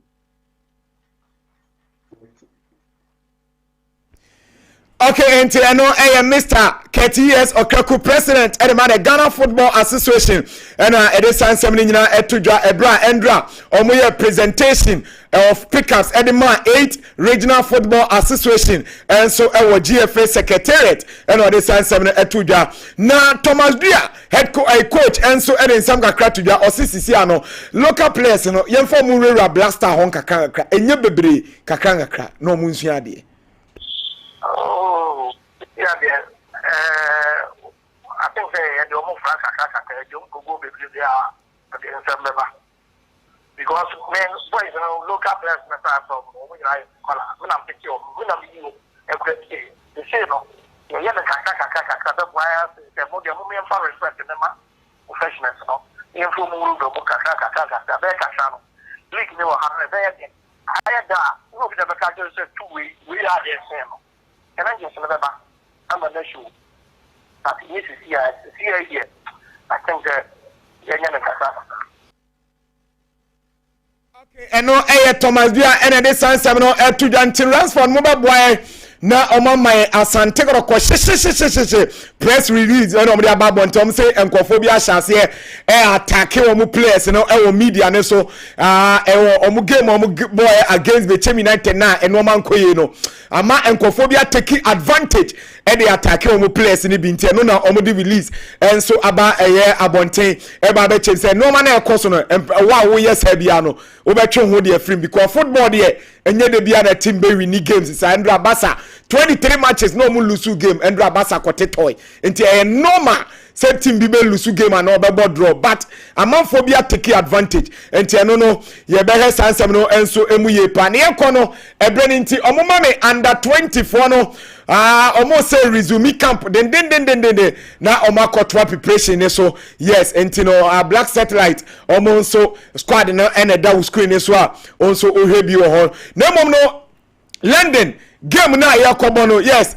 unity game na Airbus no mame flyer no na ye gate rate no and say gate process no enso ewo abonte kama ntino sisi ade o petekita o de be ko London akọ game ni bia yes for nation tournament na eba so no empanyfo say sisi ade take it no available unso ubetimi enya bia to na chese bibia etimi akoye Cinco Obreni ntino mamemfa efisam no enso enfensi I say na Ghana Premier League no bechemo no enne bechemo no me interest wo ho pa enna enkran enna eye abrankese 3 venues we na mebe monitor ho papa adendia say league no mo na pro dia de na ye ne de doma fo de doma bia na ne hase match asofo no mo nya match say league no mbeji so na say captain kai say league no omo enye omo target say ombeji league coach nso aka yes ntisi a Nations FC Asante Kotoko any baby any Gold Stars omo na pe league no omo de omo aka say omo nya league no mbeji okay nti na ye be hwe omo miensa Mate Orlando me da say Orlando na dey fisem na bre no Ransford had say don't be surprised if Inter Milan wins this year's Champions League. No any message or there about no. See, we all know Real Madrid will win today but not qualify to the next stage. Hala Madrid, all right. James Buama says some passports, no size, some passports are the way. Greetings to Mr. Philip and my darling boy, say Prince. I also think they will be eliminated tonight. Right? I'm fan for Douglas message, no. All right. So, I must say it was a special UCL night. Barcelona shouldn't be complacent. As simple as that. Inigo, Pedri, Balde, Rafinha, Lamine, that's Barcelona. All right. Ajenim Giovanni said, good morning, boss. Thanks for your care. I appreciate everything. Ajenim Giovanni message in your names and Robano. All right, Giovanni, baby, I will be in chill. Why message in here? Okay, I say, Mother can beat us now without Valverde in the central midfield. Samson, Venga, Bodani, Eddie Froboise. I say, Venga, what to say? I'm fasting and Niagara. Typical analytical man on a heavy basa. Okay. So Halama, the comeback is going to work today. And we also Enoch message or the Abani. So message is let their door. So I say, Philip Kwabena Nkumza, the professor of football analysis, keep the good work done. Christopher, and I did message Yama via Facebook. Gideon Osama will say, please, the booking code again. I'm dropping here on the Betimania Bina. Why enjoying the kama pa? And the Facebook, I just runs for a drop here now. Okay, also I drop your order then. Yes, and my main phone to him say, bear to a cash out of ano. I gusua koso. Anzo bu an a betting slip na wapa. Bu also an idea no. And what? Nemo, I won't say, a do baby to me some padia, we won't shut down yes, because Anura, Oma, Omuis, Omusikantem, no Munia Scapa, because they are now Stemville and Dortmund for the Nehu. And into bear to a cash out of an abaze do baby. Utimi withdraw sikan tempaso. Ha sena beya usikano. Anya obenye bibi kakradi ashe wataso. Bear to enkua. Ana omode saa ofe yaba. Chese emu andika ye papa. Odo huji mebebwa. Bear to a cash out of an day. Ebwa boy sepa. Na yemfantu animse jumadi unya 18 years amfa ho njim namze enye mpeyifo agurangaze mpeyifo ena edienya nkwara agurogura yetimi di obi utimi zampa wokasa na okura no ze hwewanim ene ye betu no obi so timi di na de se odinkofu otutu kwan na osisi abansoro ne ade eno no ndi agajo ze unya 18 years a amfa ho njim namze enye mpeyifo aguro betway get way more. Philip, Sir Prince, yes. Philip, my boss, you know, my man calls Sir Prince Omranza. Yes, Sir Prince. Yeah, here's the way. I am a minimo, and Tiasia, and I mean, Nim Sabia, maybe Tiasia different from others there.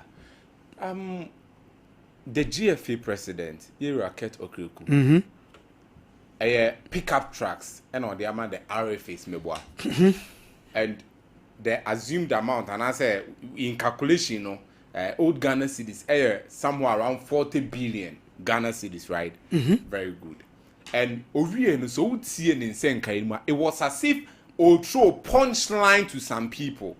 He was trying to hit on some people, especially he mentioned Yenuanom Almoy and Central for meaning say, and some say me particularly.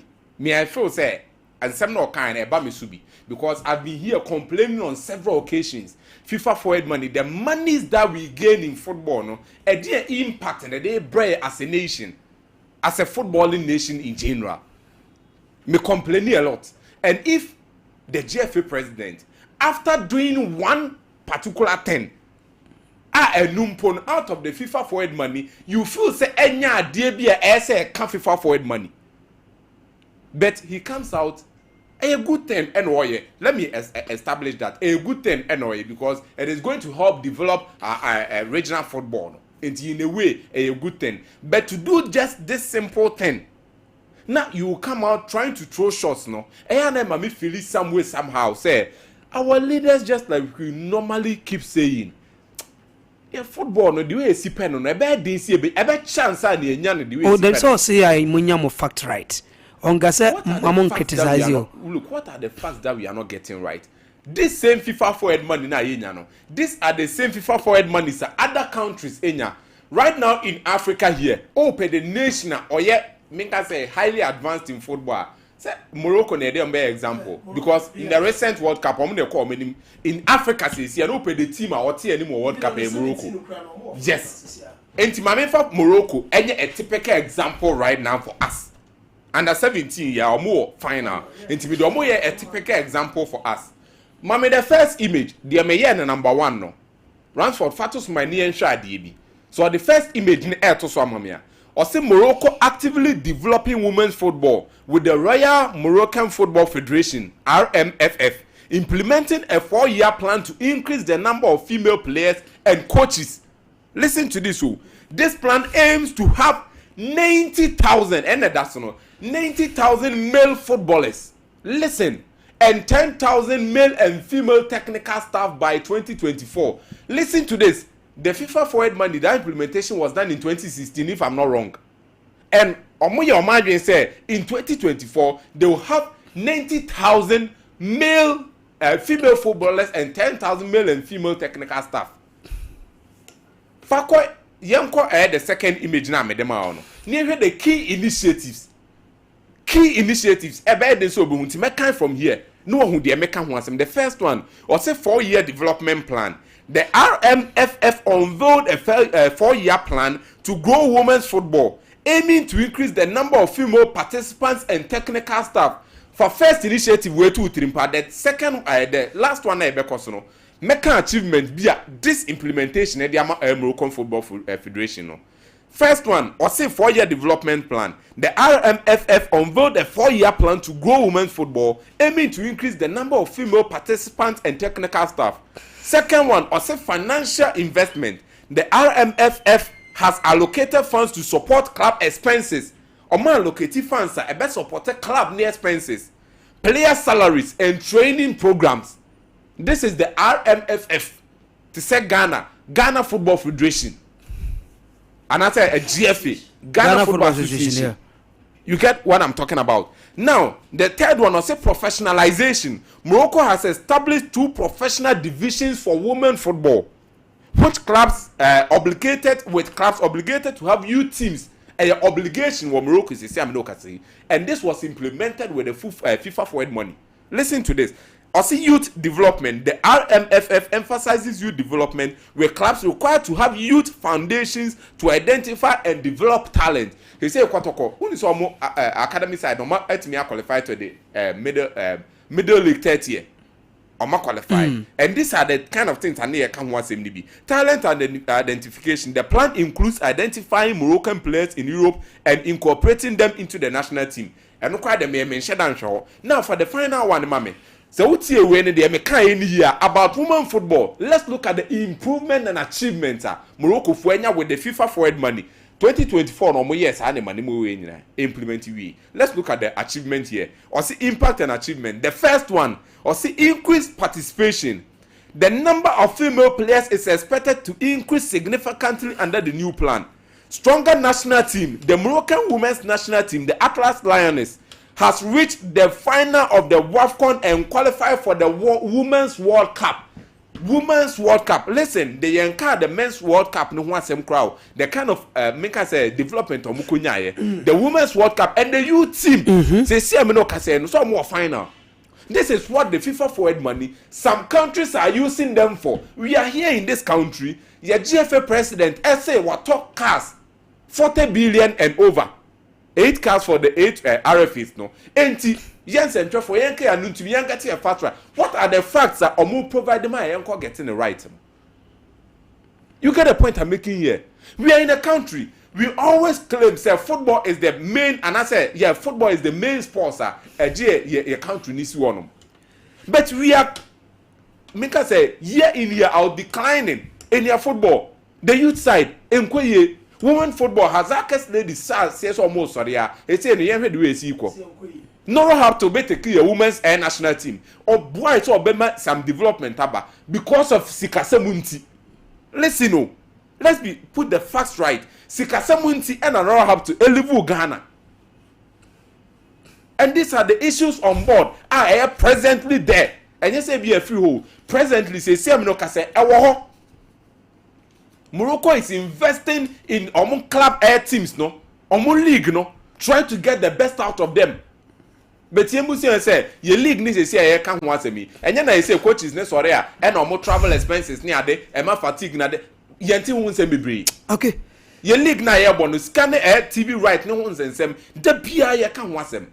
So why is the GFA president he does one little thing, or if maybe me you see little I'm not being unfair, but he does one thing out of the many things he's supposed to do. No, but out better this bomber. Come on. Okay. It's very unfair. I mean, that time in rugby games, but there are some big games. I feel a bit me. Kotoko, Nations FC, and then House of Folk Mo game.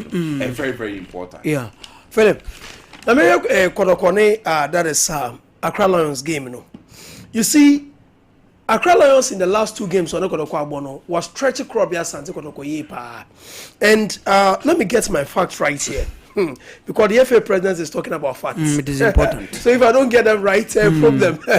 Now, guess what? On the 13th of March 2024, Kodoko Etna Babayara Etun Safre Lions. Obekaya under Prosper Nateogum. Olusi by 3 goals to 2. I think it's a Prince was at the stadium. Olusi by 3 goals to 2. Kodoko goals were scored by Kalu Watara and Bena Sumwa. Munya 2 goals Kodoko. And the goals for that is Lions, no, it was Dominic Amponsa and a Blessing Asuman. No munya 2 goals that is Accra Lions. Lions currently who Petima all struggle and on Ghana Premier League no Air Lions. And now game way hupa. Team Bia all relegation this moment, no. So one of the boys so you're very careful. Because or in English, you say he who is down. Fears no fall. Or no himself to for Mary. Inti ono kono. Or best to me say party easy. And for now, Kodoko should be very careful and worried. So more ball against Accra Lions. Now guess what? At this crucial stage, so when the team are already secured, unsuru. Team already secured when they bought unsuru. Team are for now other best 6th, 7th, 8th, and a bano. Team on the relegation zone when they bought mensuru. Because I say for now, no, already official is secured. Until there is nothing at stake. But this game, any break game or against Accra Lions. And this time, Rena Craft has saying about. Rena Craft now started Accra Lions project, you know. And Rena Craft under his tutelage, most of the guys are joining the Exodus bandwagon. And Accra Lions are one of the few teams in Ghana. Or more aim, any ideologies, any mentality, and say, yeah, it's a players and I say at home. Or more yet a tongue, or more ambassador, more by Ghana Premier League or whatsoever. Or more yet a developmental club, a club will progression will be faster paced, will be cool any meantime. That is Accra Lions. And this season, my monitor some players. Richard Adjen, centre back. Abrante Jacob Awuti, centre back. Now Musa Hamata, defender. Now there is this player, Yao Sokoli, he's an ever, and another guy, Fuzi Taylor. Now I'm looking at in team menu any Fuzi Taylor matchup. No, that is what I want to watch in this game between Krobias and Zegodoko and Accra Lions. But one thing is obvious: there is one dangerous striker in Lion, that is Accra Lions. Or Nigeria Niba, your friend Lucky in Nwachuku. Lucky Nwafo, that is in Nwachuku. He is the most dangerous player in the Accra Lions team. And this time, because Kodoko are obsessed, say so we win this game at all cost, so mo come win anymore. Eyo mo ngadi omo. And Messer Pa say, Miyemwa and can just display ever finding a rhythm in this game. Okay. Because Lions or more pass and move because or more or less academical team. Or game no, or more emphasis possessive oriented. Or more. And what was one year more bonus or no more. Na no harding. In the Maria in menu and just display. Able to me a partner in the midfield. No more control the tempo of the game. And yes, a bad yama Sante Kodoko kwa away and na may dangerous no. If you stars na crowd to folk no. Again be no crab akupe. Sir Prince rightly said, let me tell you, Hearts of Folk are not into win the league this time. Warrior Hearts of Folk team very well. I didn't have a character. That Phobian tree now once upon a time. So would you come crowd bonwa na utua entuno and then you know Hearts of Folk paperweight. Hearts of Folk character no munin no against Vision. When I'm leading by 1-0, a Heart of Folk of yesterday, in Vision and to men secano. It's the Heart of Folk of yesterday, in Vision and to men secano. Currently, Coach Efena Abubakar Ouattara, or see a man of time, yes, and me believing in time. And me who say from Heart of Folk of last season and Heart of Folk of this season, I say improvement no go so eba. Okay. But next season, let's still Heart of Folk by a series. Say bia young train season 4. And when you say, say Ouattara 7 previous or a crocodile John. And so, Brennan Krabby and a bachelor, how to Cordoma, if you stars are knowing the best of moments, Chioba Aristica, never turn no, me who impact be dear, but maybe with time, no, you been with the old self, Chioba Aristica, Kodoko game, no, very difficult. And again, Bibiani Ghost Stars who could be chim. It is one game attentions was super because from Paul Manson in pass say so to me ko bechem ko win game where I said na saba ko ekro trophy nim of which bechem so enye easy sir Bibiani Ghost Stars to just go there and win but baby ye do no baby ye kono so what's the dynamics of football asia me I have that funny belief say Ghost Stars can go to bechem enye footballing reasons TME pa enye footballing reasons. So what's the dynamics of football now? Ghost Stars can go to Bechem and win this game. I rest my case. So before you leave, a dynamics now was any football. Football so near go ball. Any football and it's adding there are a lot of factors. Because Bechem so jina here to win the league. Wabe pick a point. Weekend you kumase.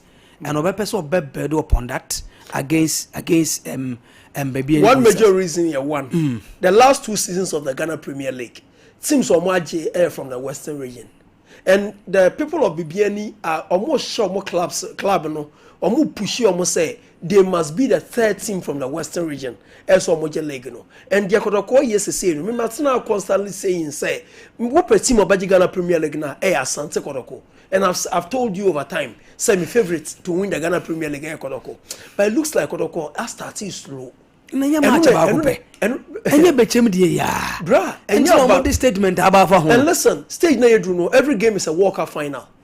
Well. Into what catch am say enye match ba coupe. Ba coupe no na be di unya. Well. And who cost stake, who co place Tima will last 2 games no. Ono wa baba yara be show. Na won so this year. This year baba yara wo share 1-0. I think it was Albert Amoa. It was 6th of October. Na Kolokoni a Lions a boy Baba Yara. Albert Amon shed the only goal in the 49th minute at the Masante Koloko. So what ball against team no abe nemesis at the ammo. And your team pa. Accra Lions and your top team in Ghana football. But then Otav to me as Sante Koloko pa. Okay. And Mama Winston said in 2024 13th match Baba Yara be share Kodoko by 3-2. And this year Krana Kodoko start say e fani o already mentem no Kodoko share Lions by 1-0. And Lions say be order the last but 2 of the Ghana Premier League. Probability so back relegation very high. In the see the games are can no or bonus walk-up final. Matter what arena crafter or person sure say we Kodoko fan am we mention because and Accra na Kodoko kono. Enya better sir. No. I strongly believe say Bibiani Ghost Stars any Kotoko inano maybe just maybe ombenya positive result no Philip Kwabena in Kumsa. Yes. Runs for my for course no. My main for course no kakra. Yes, here pa almost for my drink remra 0551 931 931 0551 931 931 0548 931 931 0548 931 931. Hello. Hello, good morning. Good morning, sir. Now you are Solomon. Solo Casafri. One Samre, okay. All right. It's your chief. Japanese in Abatopa, and I'm saying a couple of years. Now, I can't say, no, so, but I am on Mabato. They move to can say, almost a first one in here, a bad thing, I say, we will lose to.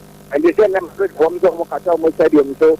Ede asa for show no o be nyambo bo bo no mbo no bi o mo show mo tan ene Madrid o mo team qualify o me win ko o mo team qualify ene to kuma tan ko for the bomb fire the team na disa bi ta kala yo no eni fa 3 points no emre ko ma te ne team mo ko team no me da te ne che mo de no ko apia ko ka me da te okay opening yes you da se pa hello hello hello hello hello 0551 931 931 0551 931 931 0548 931 931 0548 931 931 momre na yantwetwe enkomo awon samado ane yede agu o match se ba so ni nyina no ayawuram kakrakra de amamo. All right. 0551 931 931 0548 931 931 enti yegusua Junior Tiero say monitor all the way from Akrokere. Okay, Tiero it's up. Hello 91 0548 hello 931 931 Obani Dumu TV ni enkasa o misrawo. Hello? Hello. Yes, sir. Hello? Meet you. Hello?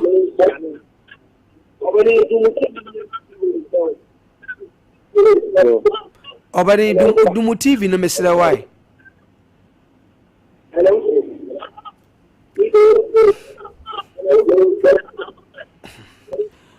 Okay. Waki amfa foforo na. But oba na Dumu TV no. The oba Dumu TV ni enkasa. Mr. Wa. Hello? Hello? Hello. Yes, sir. Good morning, sir. Morning. Nyami adomo nso e. Okay, your first say you can say free. Obi ajo so. You can say free. The most in the center. Yeah, and the news in the banana. The boy you done eh. Yo, ba jo godo ko gba wie ya wai. No me say ya. O mo ne Accra Lions, okay. Nti no ayi sini city e godo ko ne Accra Lions, yes. Mo be hye won kran ho pa. Hello. Hello. Hello. Hi. Hello. Yeah, meet you. Did this go safre? But me dende na one. O go safre? But me go safre. You ba me say na match national versus Madrid.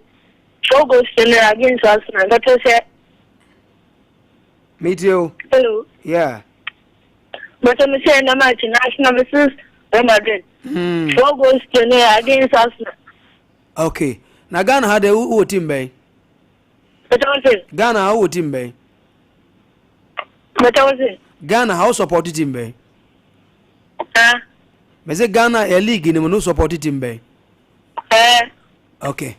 Pani mate. I'm so on temenga. Hello. Hello. Hello. Hello. Hello. Okay. 0551 931 931 0548 931 931. Hello. Hello. Hello. Hello. Hello. Hello. Hello.